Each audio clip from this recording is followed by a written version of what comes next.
ವಾಸುದೇವಸುತಂ ದೇವಂ ಕಂಸಚಾಣೂರಮರ್ದನಂ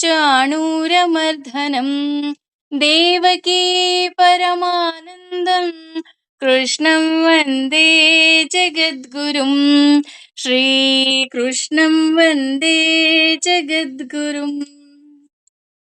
ಅವನು ನಮ್ಮ ಇಂದ್ರಿಯಗಳನ್ನೆಲ್ಲವನ್ನ ಭಗವಂತನಿಗೆ ಒಪ್ಪಿಸ್ಬೇಕು, ಧ್ಯಾನಕ್ಕೆ ಕೂತ್ಕೋಬೇಕು.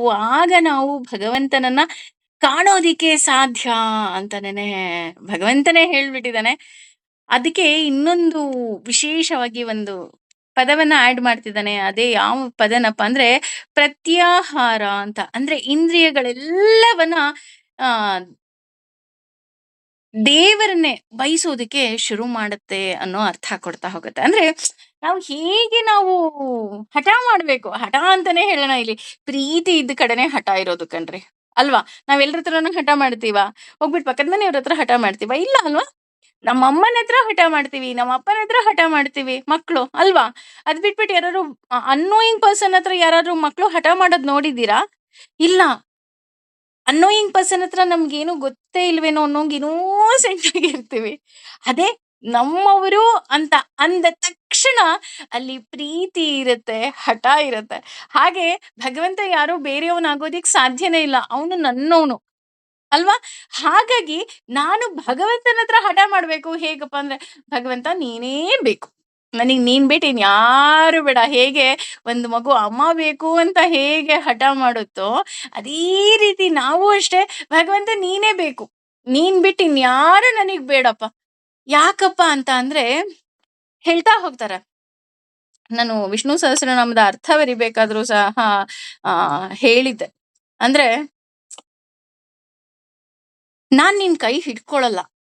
ಯಾಕೆ ನಾನು ನಿನ್ ಕೈ ಹಿಡ್ಕೊಳಲ್ಲ? ಭಗವಂತ, ನಾನು ನಿನ್ನ ಕೈ ಏನಾದ್ರೂ ಹಿಡ್ಕೊಂಡು ನಾನ್ ಬಂದ್ರೆ, ನಾನು ಮಗು ತರ ನಾನೇನ್ ಮಾಡ್ತೀನಿ, ಈಗ ಅಮ್ಮ ಏನಾದ್ರೂ ಮಕ್ಳನ್ನ ಜಾತ್ರೆಗೋ ಅಥವಾ ಮಾಲ್ಗೋ ಕರ್ಕೊಂಡ್ ಹೋಗ್ತಾಳೆ ಅಂದ್ರೆ, ಮಗು ಅಮ್ಮನ್ ಕೈ ಹಿಡ್ಕೊಳಲ್ಲ, ಅಮ್ಮ ಮಗು ಕೈ ಹಿಡ್ಕೊಂತಾಳೆ. ಯಾಕಪ್ಪ ಅಂತ ಅಂದ್ರೆ, ಮಗು ಏನಾದ್ರೂ ಅಮ್ಮನ್ ಕೈ ಹಿಡ್ಕೊಂಡ್ರೆ ಅಲ್ಲೆಲ್ಲೋ ಐಸ್ ಕ್ರೀಮ್ ನೋಡಿದ ತಕ್ಷಣನೋ, ಚಾಕ್ಲೇಟ್ ನೋಡಿದ ತಕ್ಷಣನೋ, ಅಥವಾ ಇನ್ನೇನೋ, ಅಯ್ಯೋ ಇವಳು ನನ್ ಫ್ರೆಂಡು ಅಂತನೋ ಏನ್ ಮಾಡ್ಬಿಡ್ತೀವಿ, ಕೈ ಬಿಟ್ಬಿಟ್ಟು ಓಡ್ ಹೋಗ್ಬಿಡ್ತೀವಿ. ನಮಗ್ ಗೊತ್ತಿಲ್ಲ. ಅದೇ ಅಮ್ಮ ಕೈ ಹಿಡ್ಕೊಂಡ್ರೆ ಕೈ ಬಿಡ್ತಾಳಾ? ಇಲ್ಲ. ಅಮ್ಮ ಐಸ್ ಕ್ರೀಮ್ ಬೇಕು, ಏಯ್ ಇದೆಲ್ಲ ನೀರ್ ಚೆನ್ನಾಗಿರಲ್ಲ ಬಾ. ಅಮ್ಮ ಗೋಲ್ಗಪ್ಪ ಬೇಕು, ಏಯ್ ಅಲ್ಲಿ ಅವ್ನ್ ಯಾವ ಕೈಯಲ್ಲಿ ಮಾಡಿರ್ತಾನೋ ಏನೋ ಬಾ. ಅಂದ್ರೆ ನಮಗೆ ಬೈದು ಬೈದು ಬೈದು ಬೈದು ಕರ್ಕೊಂಡು ಹೋಗ್ತಾಳೆ. ನಮಗ ಒಳಗಡೆಯಿಂದ ಏನ್ ಅನ್ನಿಸ್ತಿರುತ್ತಪ್ಪ ಅಂದ್ರೆ, ಅಯ್ಯೋ ನಮ್ಮಮ್ಮ ನೋಡು ಜಾತ್ರೆ ಕರ್ಕೊಂಡು ಹೋದ್ರು ನಮಗೇನು ಕೊಡಿಸ್ಲೇ ಇಲ್ಲ. ಯಾಕೆ ಅಮ್ಮ ಕೊಡಿಸ್ಲಿಲ್ಲ? ಆ ಜಾತ್ರೆನಲ್ಲಿ ಧೂಳಿರತ್ತೆ, ಅಲ್ಲೆಲ್ಲ ಕಾಯಿಲೆಗಳು ಬರುತ್ತೆ ತಿಂದ್ರೆ, ನನ್ ಮಗು ನೋವಾಗುತ್ತೆ ಅನ್ನೋ ಒಂದೇ ಒಂದು ಇಂಟೆನ್ಷನ್ ಅಮ್ಮಂದು. ಅದೇ ರೀತಿ ನಾನು ಓಡ್ ಹೋಗ್ಬಹುದು. ಯಾಕಪ್ಪ ಅಂತ ಅಂದ್ರೆ, ನಾನು ಇಷ್ಟೊಂದು ನನ್ನ ಇಂದ್ರಿಯಗಳನ್ನ ಕಂಟ್ರೋಲ್ ಮಾಡ್ಕೊಂಡಿದೀನಿ. ಏಕಾದಶಿ ಉಪವಾಸ ಮಾಡ್ತಾ ಇದ್ದೀನಿ, ಮೌನ ವ್ರತ ಮಾಡ್ತಾ ಇದ್ದೀನಿ, ಪ್ರತಿಯೊಂದು ಮಾಡ್ತಾ ಇದ್ದೀನಿ. ಇಷ್ಟೆಲ್ಲಾ ಮಾಡಿದ್ರುನು ನಾನು ಮತ್ತೆ ಬ್ಯಾಕ್ ಟು ಸ್ಕ್ವೇರ್ ಒನ್ ಅನ್ನೋ ಹಾಗೆ ನನ್ನ ಬುದ್ಧಿ ಮತ್ತೆ ನನ್ನ ತಿಳುವಳಿಕೆ ಏನ್ ಮಾಡುತ್ತೆ, ನನಗೆ ಅರಿವಿಲ್ಲದೆ ಓಡ್ ಹೋಗ್ಬಿಡತ್ತೆ ಅಲ್ವಾ? ಮತ್ತೆ ಅಯ್ಯೋ ನನ್ ಗಂಡ, ನನ್ ಮಕ್ಳು, ನಂದು ಇಷ್ಟೆಲ್ಲಾ ಹೇಳಿದ್ರು, ಪ್ರವಚನ ಕೇಳಿದ್ರು, ಮಾಡಿದ್ರು, ಮತ್ತೆ ಕೊನೆಗೆ ಹೇಗಾಗೋಗತ್ತಪ್ಪ ಅಂದ್ರೆ, ಯಾರೋ ಫ್ರೆಂಡ್ ಕಾಲ್ ಮಾಡ್ದಾಗ್ಲೋ, ಅಮ್ಮ ಕಾಲ್ ಮಾಡ್ದಾಗ್ಲೋ ಕಣ್ಣಲ್ಲಿ ಮತ್ತೆ ನೀರ್ ತುಂಬಿರುತ್ತೆ. ಅಮ್ಮ ನನ್ ಜೀವನದಲ್ಲಿ ಇಷ್ಟೊಂದ್ ಸಮಸ್ಯೆ ಇದೆ ಅಮ್ಮ ಅಲ್ವಾ? ನಾನು ಯಾರತ್ರನೂ ಹೇಳ್ಕೊಂಡಿಲ್ಲ. ಆಮೇಲೆ ಅಮ್ಮ ಏನಾದ್ರೂ ಆ ಕಡೆಯಿಂದ ಬೈದ ತಕ್ಷಣ ಹೇಳೋದು, ಅಮ್ಮ ನಾನು ಯಾರತ್ರನೂ ಹೇಳ್ಕೊಂಡೇ ಇಲ್ಲ ಅಮ್ಮ, ನಿನ್ನ ಹತ್ರ ಮಾತ್ರ ಹೇಳ್ಕೊಂಡಿದ್ದು ಅಲ್ವಾ? ಹಾಗೆ ಇಲ್ಲಿ ಬುದ್ಧಿ ಮತ್ತೆ ಓಡದ ಹಾಗೆ ಹಿಡಿದಿಡ್ಕೊಳ್ಳೋದೇ ಪ್ರತ್ಯಾಹಾರ ಅಂತ ಹೇಳ್ತಾ ಹೋಗ್ತಾರೆ. ಅದಕ್ಕೆ ನಾವ್ ಯಾವ ರೀತಿ ಇರ್ಬೇಕು? ಮತ್ತೆ ಓಡ್ ಹೋಗ್ಬಾರ್ದಪ್ಪ. ಅಲ್ಲೇ ಹೇಗೆ ಒಂದು ನಾಯಿ ಮರಿನ ತಂದ್ಬಿಟ್ಟು ನಾವು ಕಟ್ಟಿ ಕಟ್ಟಿ ಕಟ್ಟಿ ಈ ನಮ್ಮನೆ ಬಿಟ್ಟು ಬೇರೆ ಹೋಗ್ಬಾರ್ದು ಅಂತ ನಾವು ಎಷ್ಟು ಸಾಕಿರ್ತೀವಿ, ಅದೊಂಚೂರು ದೊಡ್ಡದಾದ್ಮೇಲೆ ನಾವು ಅದಕ್ಕೆ ಕಟ್ಲಿಲ್ಲ ಅಂದ್ರೂ ಅದ್ ನಮ್ ಕಾಂಪೌಂಡ್ ಬಿಟ್ಟು ಬೇರೆ ಹೋಗಲ್ಲ. ಯಾರೋ ಬಾಗ್ಲು ಬಡಿದ ತಕ್ಷಣ ಅಯ್ಯೋ ನಾಯಿ ಓಡೋಗುತ್ತೇನ್ರಿ ಅಂತ ಅಂದ್ರೆ ನಾವೇನಂತೀವಿ, ಏ ಇಲ್ಲ ಕಣ್ರಿ ಅದಕ್ಕೆ ಅಭ್ಯಾಸ ಆಗಿದೆ, ಅದ್ ನಮ್ಮನ್ಲೇ ಇರುತ್ತೆ, ಅದು ಕಟ್ ಹಾಕ್ಲಿಲ್ಲ ಅಂದ್ರೂ ನಡೆಯುತ್ತೆ ಅಂತ ಹೇಗ್ ಹೇಳ್ತೀವಿ, ಆ ರೀತಿ ನಮ್ಮ ಇಂದ್ರಿಯಗಳನ್ನು ಹಿಡಿತದಲ್ಲಿ ಇಟ್ಕೋಬೇಕು ಅಂದ್ರೆ ಅದು ಹೇಗೆ ಸಾಧ್ಯ? ಇಲ್ಲಿ ನಾಯಿ ಉದಾಹರಣೆ ಕೊಟ್ಟಿದ್ದು ಸುಮ್ನೆ ನಿಮಗೆ ಅರ್ಥ ಆಗ್ಲಿ ಅಂತ ಅಷ್ಟೇನೆ. ಹಾಗಂತ ನಮ್ಮ ಇಂದ್ರಿಯಗಳು ನಾಯಿ ಅಂತ ಅಲ್ಲ. ಹಾಗಾಗಿ ಮತ್ತೆ ಇದು ಓಡದ ಹಾಗೆ ನಾನು ಹೇಗೆ ಮಾಡ್ಬೇಕಪ್ಪ? ನಾನು ಏನೆಲ್ಲ ಅನುಸರಿಸ್ಬೇಕು ಅನ್ನೋದಕ್ಕೆ ಇಲ್ಲಿ ಭಗವಂತ ಹೇಳ್ತಾ ಇದ್ದಾನೆ. ಯಥಾ ಅಂದ್ರೆ ನಿಯಂತ್ರಿಸಿದ ಇಂದ್ರಿಯ, ಇಂದ್ರಿಯಗಳು, ಮನಃ ಮನಸ್ಸು, ಬುದ್ಧಿ ಬುದ್ಧಿಶಕ್ತಿ, ಮುನಿ ದಿವ್ಯವಾದಿಯು, ಮೋಕ್ಷ ಮುಕ್ತಿಗಾಗಿ, ಪರಾಯಣಂ ಉದ್ದೇಶಿತನಾಗಿ, ವಿಗತ ಅಂದ್ರೆ ವಿಸರ್ಜಿತ, ಇಚ್ಛಾ ಅಪೇಕ್ಷೆಯುಳ್ಳ, ಭಯ ಅಂದ್ರೆ ಭೀತಿ, ಕ್ರೋಧ ಕೋಪಗಳಿರುವುದು, ಯಹ ಯಾರು, ಸದಾ ಯಾವಾಗಲೂ, ಮುಕ್ತ ಮುಕ್ತನು, ಏವ ಖಂಡಿತವಾಗಿಯೂ, ಸಹ ಅವನು.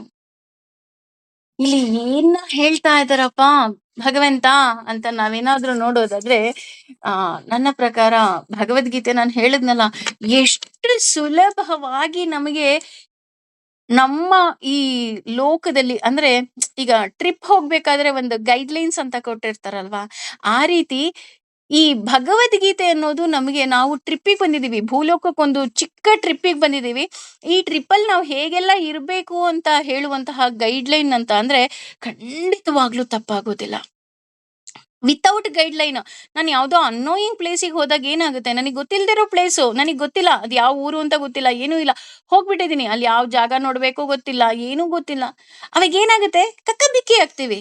ಅಂದ್ರೆ ಅಯ್ಯೋ ಊಟ ಸಿಕ್ಕುತ್ತಾ, ಊಟ ಸಿಕ್ಕಲ್ವಾ, ಆಮೇಲೆ ಟ್ರಿಪ್ಪಿಂದ ಬಂದ್ಮೇಲೆ ವಾಪಸ್ ಬಂದ್ಮೇಲೆ ಹೇಳ್ತೀವಿ, ಅಯ್ಯೋ ಅಲ್ಲಿ ಊಟನೇ ಚೆನ್ನಾಗಿರ್ಲಿಲ್ಲ, ನಾನು ಶಾಪಿಂಗೇ ಮಾಡ್ಲಿಲ್ಲ, ನಾನು ಏನೂ ಎಂಜಾಯ್ ಮಾಡ್ಲಿಲ್ಲ, ಬರೀ ಕೇಳ್ಕೊಂಡು ಕೇಳ್ಕೊಂಡು ಹೋಗೋದೇ ಆಯ್ತು, ಬಸ್ ಕಾಯ್ತಾ ಇದ್ದೆ, ಈ ರೀತಿ ನಮ್ಮ ಕೆಟ್ಟ ಅನುಭವವನ್ನ ಹೇಳ್ತೀವಿ.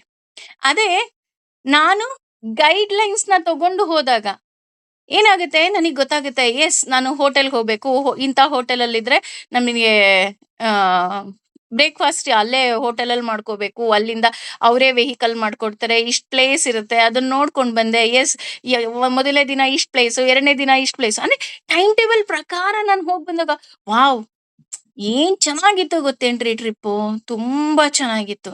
ಅಷ್ಟೇ ಅಲ್ಲ, ಅಯ್ಯೋ ಆ ಊರಲ್ಲಿ ಇನ್ನೂ ಏನೇನೆಲ್ಲ ಇತ್ತು ಗೊತ್ತಾ ಜಾಗ, ಅಷ್ಟು ಚೆನ್ನಾಗಿತ್ತು ಅಂತ ನಾವು ಹೊಗಳುತ್ತೀವಿ. ಹಾಗೇನೆ ಈ ಭಗವದ್ಗೀತೆಯ ಒಂದೊಂದು ಅರ್ಥವನ್ನು ನಮಗೆ ತಿಳ್ಕೊಂಡಾಗ ಗೊತ್ತಾಗುತ್ತೆ, ಭಗವಂತ ನನಗೆಲ್ಲೂ ಮೋಸನೇ ಮಾಡಿಲ್ಲ. ಹಿ ಸೋ ಸ್ವೀಟ್. ನಾವ್ ಇಷ್ಟು ದಿನ ಏನ್ ಅನ್ಕೊಂಡ್ಬಿಟ್ಟಿದೀವಿ, ಪ್ರತಿನಿತ್ಯ ಭಗವಂತನಿಗೆ ಬೈಯೋದು. ಏನೋ ಒಂದು ಉಪ್ಪು ಖಾರ ಜಾಸ್ತಿ ಆಯ್ತು, ಗಂಡ ಬೈದ, ಭಗವಂತಂಗ್ ಬೈಯೋದು, ಎಂತ ಗಂಡನ್ ಕಟ್ಕೊಟ್ಬಿಟ್ಟಿಯಪ್ಪ ನನಗೆ. ಅಥವಾ ಹೆಂಡತಿ ಏನೋ ತಪ್ಪು ಮಾಡಿದ್ಲು, ಭಗವಂತಂಗ್ ಬೈಯೋದು, ಎಂತ ಹೆಂಡತಿ ಕಟ್ಕೊಂಡಿಯಪ್ಪ. ಅಥವಾ ಇಬ್ರೇ ಸೇರಿ ಮಕ್ಳೇನಾರು ತಪ್ಪು ಮಾಡಿದ್ರು ಅಂದ್ರೆ ಮತ್ತೆ ಭಗವಂತಂಗೆ ಬೈಯೋದು. ನೋಡಿ ಪಾಪ ಅವನೇನ್ ಮಾಡ್ದ, ನಮ್ಗೆ ಏನೂ ಮಾಡಿಲ್ಲ, ಆದ್ರೂನು ನಮಗ್ ಸಿಗೋ ಏಕೈಕ ವ್ಯಕ್ತಿ ಅವನೊಬ್ನೇ, ಅವನಿಗೆ ಕುತ್ಕೊಂಡು ಬೈಯೋದು. ಆದ್ರೆ ಇಲ್ಲಿ ನಮಗೆ ಸಂಪೂರ್ಣವಾಗಿ ಹೇಳ್ಕೊಡ್ತಾ ಇದ್ದಾರೆ, ಯತೀಂದ್ರಿಯ ಮನೋಬುದ್ಧಿ ಅಂದ್ರೆ ಮನಸ್ಸು ಸಂಪೂರ್ಣವಾಗಿ ಅವನ ಹತೋಟಿಯಲ್ಲಿ ಇರಬೇಕು. ಹತೋಟಿಯಲ್ಲಿ ಇರಬೇಕು ಅಂದ್ರೆ ಏನು, ಮನಸ್ಸನ್ನ ಮುಖ್ಯವಾಗಿ ಒಂದೇ ಒಂದ್ ಆಸೆ ಇರಬೇಕು. ಅದೇನಪ್ಪಾ ಅಂತ ಅಂದ್ರೆ, ಈಗ ನಾವ್ ಹೇಳ್ತೀವಲ್ಲ ಸಂಕಲ್ಪ ವಿಕಲ್ಪ ಅಂತ ಹೇಳ್ತಾರೆ. ಯಾವ್ದಾದ್ರು ಒಂದು ಕೆಲಸ ಮಾಡ್ಬೇಕು ಅಂದಾಗ ನಾವು ಮೊದ್ಲು ಸಂಕಲ್ಪವನ್ನ ಮಾಡ್ತೀವಿ. ಯಾಕೆ ಸಂಕಲ್ಪವನ್ನ ಮಾಡ್ತೀವಪ್ಪ ಅಂತ ಅಂದ್ರೆ, ಒಂದೇ ಬಯಕೆ ಇರ್ಬೇಕು, ಅದು ನಾನು ದೇವ್ರನ್ನ ಕಾಣ್ಬೇಕು, ಒಂದೇ ಬಯಕೆ. ಅದನ್ನ ಬಿಟ್ಟು ಬೇರೆ ಏನಾದ್ರೂ ಒಂದು ಆಸೆ ಬಂತೋ, ನಾನು ಮತ್ತೆ ಹೊರ ಪ್ರಪಂಚಕ್ಕೆ ಅಂಟ್ಕೊಂಡ್ ಬಿಡ್ತೀನಿ. ಭಗವಂತ ನಿನ್ನೆ ತರಗತಿಯಲ್ಲಿ ನಾವು ಹೇಳ್ತಾ ಇದ್ವಿ, ನಾನು ಧ್ಯಾನಕ್ಕೆ ಕುಳಿತುಕೋಬೇಕು ಅಂದಾಗ ನಾನು ಹೊರ ಜಗತ್ತಿನ ಎಲ್ಲಾ ವಿಷಯಗಳನ್ನ ತೊರೆದು ನನ್ನ ಒಳಗಡೆ ಇರುವಂತಹ ಭಗವಂತನನ್ನ ಕಾಣುವಂತಹ ಪ್ರಯತ್ನ ಮಾಡ್ಬೇಕು ಅಲ್ವಾ. ಇದು ನಮಗ್ ಗೊತ್ತಾಗೋಗಿದೆ. ಹಾಗಾಗಿ ನನಗ್ ಒಂದೇ ಒಂದ್ ಆಸೆ ಇರ್ಬೇಕು, ಯತೀಂದ್ರಿಯ ಮನೋಬುದ್ಧಿ ಅಂದ್ರೆ ಅಷ್ಟೇ, ಒಂದೇ ಒಂದ್ ಆಸೆ, ಭಗವಂತ ಬಿಟ್ಟು ನನಗೇನೂ ಬೇಡ. ಇದಕ್ಕೆ ಬೆಸ್ಟ್ ಎಕ್ಸಾಂಪಲ್ ಅಂತ ಅಂದ್ರೆ, ಒಬ್ರು ಗುರುಗಳಿರ್ತಾರೆ, ಆ ಗುರುಗಳು ಏನ್ ಮಾಡ್ತಾರೆ, ಆ ಗುರುಮಾತಾ ಅಂತ ಹೇಳ್ತಾರೆ ಹಿಂದಿನ ಕಾಲದಲ್ಲೆಲ್ಲ, ಅಂದ್ರೆ ಗುರುವಿನ ಪತ್ನಿ. ಆ ಪತ್ನಿಗೆ ಹೇಳಿರ್ತಾರೆ, ನೋಡು ಇವನಿಗೆ ನೀನು ಏನೇ ಅಡಿಗೆ ಮಾಡಿ ಹಾಕಿದ್ರುನು ಕೊನೆಗೆ ನೀನು ಒಂದು ಬೇವಿನ ಸೊಪ್ಪಿನ ಚಟ್ನಿಯನ್ನ ಹಾಕಬೇಕು ಅವನಿಗೆ, ಅಂದ್ರೆ ಈಗ ಹೇಗೆ ಒಂದು ಪಲ್ಯ, ಅನ್ನ, ಸಾರು, ಮೊಸರು ಏನೋ ಹಾಕ್ತೀವಿ ಅಲ್ವಾ ಊಟದಲ್ಲಿ. ಆದ್ರೆ ಒಂದು ಡಿಶ್ ಪ್ರತಿದಿನ ಇರ್ಬೇಕು. ಅದು ಯಾವ್ದಪ್ಪ ಅಂದ್ರೆ ಬೇವಿನ ಸೊಪ್ಪು. ಬೇವಿನ ಸೊಪ್ಪಿನ ಚಟ್ನಿ ದಿನಾ ಅವನಿಗೆ ನೀನು ಒಂದ್ ಸ್ಪೂನ್ ಹಾಕ್ಲೇಬೇಕು. ಅದನ್ನ ಅವ್ನು ತಿನ್ಬೇಕು. ಹೀಗೆ ಅದು ನಡೀತಾ ಇರುತ್ತೆ. ಗುರುಮಾತಾ ಕೇಳ್ತಾಳೆ, "ಯಾಕೆ ನೀವು ಈ ರೀತಿ ಮಾಡ್ತಾ ಇದ್ದೀರಾ? ನಿನಗ್ ಒಂದಲ್ಲ ಒಂದಿನ ಗೊತ್ತಾಗುತ್ತೆ. ನೀನ್ ದಿನಾ ಮಾಡ್ ಹಾಕು." ಹಾಗೆ ಎಷ್ಟೋ ವರ್ಷಗಳ ಕಾಲ ನಡೆಯುತ್ತಂತೆ. ಕೊನೆಗೆ ಒಂದು ದಿನ ಆತ ಏನ್ ಮಾಡ್ತಾನಂತೆ, "ಅಮ್ಮ ನೀವು ಮರ್ತ್ಬಿಟ್ಟು ಬೇವಿನ ಸೊಪ್ಪಿನ ಚಟ್ನಿ ಹಾಕ್ಬಿಟ್ಟಿದ್ದೀರಾ" ಅಂತ ಹೇಳ್ತಾನಂತೆ. ತಕ್ಷಣ ಗುರುಗಳು ಬಂದು, "ಕಂದ ನಿನ್ ವಿದ್ಯಾಭ್ಯಾಸ ಮುಗಿದು ಹೋಯ್ತು" ಅಂತ ಹೇಳ್ತಾರಂತೆ. ಗುರುಮಾತಾಗೆ ಅರ್ಥನೇ ಆಗೋದಿಲ್ಲ. ಬೇವಿನ ಸೊಪ್ಪಿನ ಚಟ್ಟನಿಗೂ ನಾನು ಅವನು ಕಲಿತಿದ್ದಂತಹ ವಿದ್ಯೆಗೂ ಏನ್ ಸಂಬಂಧ? ಆಗ ಗುರುಗಳು ಹೇಳ್ತಾರಂತೆ, ಎಲ್ಲಿಯವರೆಗೆ ಅವನು ಏನು ತಿಂತಿದ್ದಾನೆ ಅನ್ನೋ ನೆನಪೂ ಇಲ್ಲದೆ ಕೇವಲ ವಿದ್ಯೆಯ ಬಗ್ಗೆ ಅವನು ಗಮನ ಹರಿಸ್ತಾನೋ ಅಲ್ಲಿವರೆಗೂ ಆತ ನನ್ನ ಶಿಷ್ಯನಾಗಿದ್ದ. ಯಾವಾಗ ಅವನಿಗೆ ನಾಲಿಗೆಯ ರುಚಿ ಗೊತ್ತಾಯ್ತೋ ಅದರ ಅರ್ಥ ಅವನು ಹೊರ ಪ್ರಪಂಚಕ್ಕೆ ಹೋಗುವಂತಹ ಸಮಯ ಬಂದಿದೆ ಅಂತ, ಅಲ್ಲಿಗೆ ವಿದ್ಯೆ ಮುಗೀತು ಅಂತ. ನೋಡಿ. ಹಾಗಾಗಿ ಇಲ್ಲೂ ಅಷ್ಟೇ, ನನಗ್ ಒಂದೇ ಆಸೆ ಇರ್ಬೇಕು. ನನ್ಗ್ ಭಗವಂತ ಬಿಟ್ಟು ಬೇರೆ ಯಾರೂ ಬೇಡ. ಯಾಕಪ್ಪ ಅಂದ್ರೆ ನನಗ್ ಗೊತ್ತಿದೆ. ನಾನು ಆಲ್ರೆಡಿ ತಿಳ್ಕೊಂಡ್ಬಿಟ್ಟಿದೀನಿ. ಎಲ್ಲರೂ ನನಗೆ ಸಿಕ್ಕೋದೆಲ್ಲ ಟೈಮ್ ಬೀಯಿಂಗ್. ಯಾವುದೇ ಸಂಬಂಧ ಇರ್ಬೋದು, ಅದು ಟೈಮ್ ಬೀಯಿಂಗ್. ಹಾಗಾಗಿ ನನ್ನ ಏಕೈಕ ಪಾರ್ಟ್ನರ್ ಯಾರಾರು ಇದಾರೆ ಅಂದ್ರೆ ಅದು ಕೇವಲ ಭಗವಂತ ಕೃಷ್ಣ ಒಬ್ಬನೇ. ಈ ರೀತಿ ಇದ್ದಾಗ ಏನಾಗ್ತಾ ಹೋಗುತ್ತೆ, ಅಲ್ಲಿ ನಮ್ಮ ಮನಸ್ಸು ಏನಾಗ್ತಾ ಹೋಗುತ್ತೆ, ಪರಿಪಕ್ವವಾಗ್ತಾ ಹೋಗತ್ತೆ. ಅದು ನಮ್ಮ ಕೈಯಲ್ಲಿ ಆಗುತ್ತಾ? ಈಗ ಎಲ್ರೂ ಕೇಳೋದದೇ ಅಲ್ವಾ? ನಿಜವಾಗ್ಲೂ ಆಗುತ್ತಾ? ನಾನ್ ಬರೀ ಭಗವಂತನನ್ನ ನಾಮಸ್ಮರಣೆ ಮಾಡಿ, ಭಗವಂತನನ್ನೇ ಧ್ಯಾನ ಮಾಡೋದಿಕ್ಕೆ ನಮ್ ಕೈಲಿ ಆಗುತ್ತಾ ಅಂತ ಅಂದ್ರೆ, ಎಸ್ ಆಗತ್ತೆ. ನಮ್ಮ ಕೈಲಿ ಆಗತ್ತೆ. ಅದೇ ಅಥವಾ ಆಗದೇನೂ ಇರಬಹುದು. ಯಾಕಪ್ಪ ಅಂದ್ರೆ ನಾನು ಹೇಳಿದ್ನಲ್ಲ, ನಾವು ಆದಷ್ಟು ಬೇಗ ಈ ಹೊರ ಜಗತ್ತಿಗೆ ನಾವೇನ್ ಮಾಡ್ತೀವಿ, ನಮ್ಮನ್ನ ನಾವು ಅಟ್ಯಾಚ್ ಮಾಡ್ಕೊಂಡ್ಬಿಟ್ಟಿರ್ತೀವಿ. ಅಂದ್ರೆ ನಮಗೆ ಗೊತ್ತಿಲ್ಲ, ಭಗವಂತನ್ ಪ್ರೀತಿಸ್ಬಾರ್ದು ಅನ್ನೋ ಒಂದು ಉದ್ದೇಶ ನಮ್ಗಿಲ್ಲ. ಆದ್ರೆ ನಮಗೆ ಅರಿವಿಲ್ಲದೆ ಏನ್ ಮಾಡ್ಬಿಡ್ತೀವಿ, ಏನೇ ಆ, ಈ ಶ್ಲೋಕಗಳು, ಈ ಪ್ರವಚನ, ಇದ್ರ ಅರ್ಥ ಏನೇ ತಿಳ್ಕೊಂಡ್ರು ಮತ್ತೆ ಹೇಳ್ತೀವಲ್ಲ, ಬ್ಯಾಕ್ ಟು ಸ್ಕ್ವೇರ್ ಒನ್ ಅನ್ನೋ ಹಾಗೆ ನಾನು ಮತ್ತೆ ಅಲ್ಲೇ ಹೋಗಿ ನಿಂತ್ಕೊಳ್ತೀನಿ. ನನ್ ಮನೆ, ನನ್ ಗಂಡ, ನನ್ ಮಕ್ಳು, ನಾನ್ ಚೆನ್ನಾಗಿರ್ಬೇಕು. ಅಯ್ಯೋ ನನ್ ಹೀಗಾಗೋದೆ, ಅಥವಾ ಯಾರೋ ಅಕ್ಕಪಕ್ಕದ ಮನೆ ವಿಷಯ. ಈ ರೀತಿ ನಮಗೆ ಅರಿವಿಲ್ಲದ ಹಾಗೆ ನಾವು ಅದೇ ರೀತಿ ನಡೆದುಕೊಳ್ಳೋದಿಕ್ಕೆ ಸಾಧ್ಯ. ಅದಕ್ಕೆ ಹೇಳುದು, ಎಸ್ ಇದು ಕೈಲಾಗತ್ತೆ ಅಥವಾ ಆಗದೇನೂ ಇರಬಹುದು. ಆದ್ರೆ ಒಂದು ದಿನ ಭಕ್ತಿ ಅಂತ ಬಂದಾಗ ಇದು ಇಷ್ಟೇ, ನಾವು ಮುನಿಗಳಾಗ್ತೀವಿ. ಅಂದ್ರೆ ನಾವು ಹೇಗೆ ಭಗವಂತನನ್ನ ಪ್ರೀತಿಸ್ಬೇಕಪ್ಪ ಅಂದ್ರೆ, ಇದೆಲ್ಲ ಹೇಗೆ ಸಾಧ್ಯ ಅಂದ್ರೆ, ಜಸ್ಟ್ ನಾವು ಅವನನ್ನ ಒಬ್ಬ ಪ್ರೇಯಸಿ ತರ ಪ್ರೀತಿಸ್ಬೇಕು. ಪ್ರೇಯಸಿ ತರ ಯಾಕೆ ಪ್ರೀತಿಸ್ಬೇಕು? ಅವಳಿಗೆ ಅಡಿಗೆ ಮಾಡ್ತಾ ಇದ್ರುನು ಪ್ರಿಯಕರನ ನೆನಪೆ, ಕೆಲಸ ಮಾಡ್ತಾ ಇದ್ರು ಪ್ರಿಯಕರನ ನೆನಪೆ, ಕೊನೆಗೆ ಅವಳು ರೆಡಿ ಆಗ್ತಾ ಇದ್ರು ಪ್ರಿಯಕರನ ನೆನಪೆ ಅಲ್ವಾ? ಹಾಗೆ ನನ್ನ ಮನಸ್ಸಿನಲ್ಲಿ ನನ್ನ ಭಗವಂತ ಬಿಟ್ಟು ಬೇರೆ ಯಾರೂ ಇರಬಾರ್ದು. ಭಗವಂತ ನನ್ನಿಂದ ಏನಾದ್ರು ತಪ್ಪಾಯ್ತಾ? ಕ್ಷಮಿಸ್ಬಿಡಪ್ಪ. ನನ್ನನ್ ಕೈ ಹಿಡಿದು ನಡ್ಸು. ನನಗೆ ದಾರಿ ತೋರ್ಸು. ನನಗೆ ನೀನ್ ಬಿಟ್ರೆ ಇನ್ಯಾರ್ ಗತಿ? ಜಗಳ ಕಾಯ್ಬೇಕಾ? ಅವನ್ ಜೊತೆನೆ ಜಗಳ ಕಾಯೋಣ. ಪ್ರೀತಿಸ್ಬೇಕಾ? ಅವನ್ ಜೊತೆನೆ ಪ್ರೀತಿಸೋಣ. ಅಳ್ಬೇಕಾ? ಅವನ್ ಜೊತೆನೆ ಅಳೋಣ. ಅಲ್ವಾ? ಆ ಕೆಲವೊಮ್ಮೆ ಏನಾಗತ್ತಪ್ಪ ಅಂತ ಅಂದ್ರೆ, ನಾವು ತುಂಬಾ ಪ್ರೀತಿಸೋ ವ್ಯಕ್ತಿಗೆ ಪ್ರೀತಿ ಅಂದ್ರೆ ಏನು ಅಂತ ಆ ವ್ಯಕ್ತಿ ಏನಾದ್ರೂ ನಮಗ್ ಕೇಳಿದ್ರೆ, ನಾವ್ ಹೇಳೋದೊಂದೇ, ನನಗ್ ತುಂಬಾ ಖುಷಿ ಆದ ತಕ್ಷಣ ನೆನಪಾಗೋ ವ್ಯಕ್ತಿ ನೀನು. ನನಗ್ ದುಃಖ ಆದ ತಕ್ಷಣ ನಾನ್ ನಿನ್ನತ್ರ ಹಂಚ್ಕೊಂಡ್ರೆ ನನಗ್ ಸಮಾಧಾನ ಆಗತ್ತೆ. ಅಥವಾ ನನಗೇನೋ ಒಂದು ಖುಷಿ ಆಯ್ತು, ಒಂದ್ ಸಂತೋಷ ಆಯ್ತು, ನನ್ನ ಯಾವ ಭಾವನೆ ಬಂದ್ರು ನನಗ್ ಫಸ್ಟ್ ನೆನಪಾಗದ್ ನೀನೆ ಅಂತ ಹೇಗೆ ಹೇಳ್ತೀವಿ, ಹಾಗೆ ಒಬ್ಬ ನಿಜವಾದ ಭಕ್ತನಿಗೆ ಏನೇ ಆದ್ರೂನು ಫಸ್ಟ್ ನೆನಪಾಗೋದು ಅವನ ಭಗವಂತ. ಈಗ ಉದಾಹರಣೆ, ಏನೋ ಕೆಲ್ಸ ಸಿಕ್ತು, ಅಯ್ಯೋ ಭಗವಂತ ಥ್ಯಾಂಕ್ ಯು, ಇರಪ್ಪ ನಿನಗೊಂದು ತುಪ್ಪದ ದೀಪ ಹಚ್ತೀನಿ.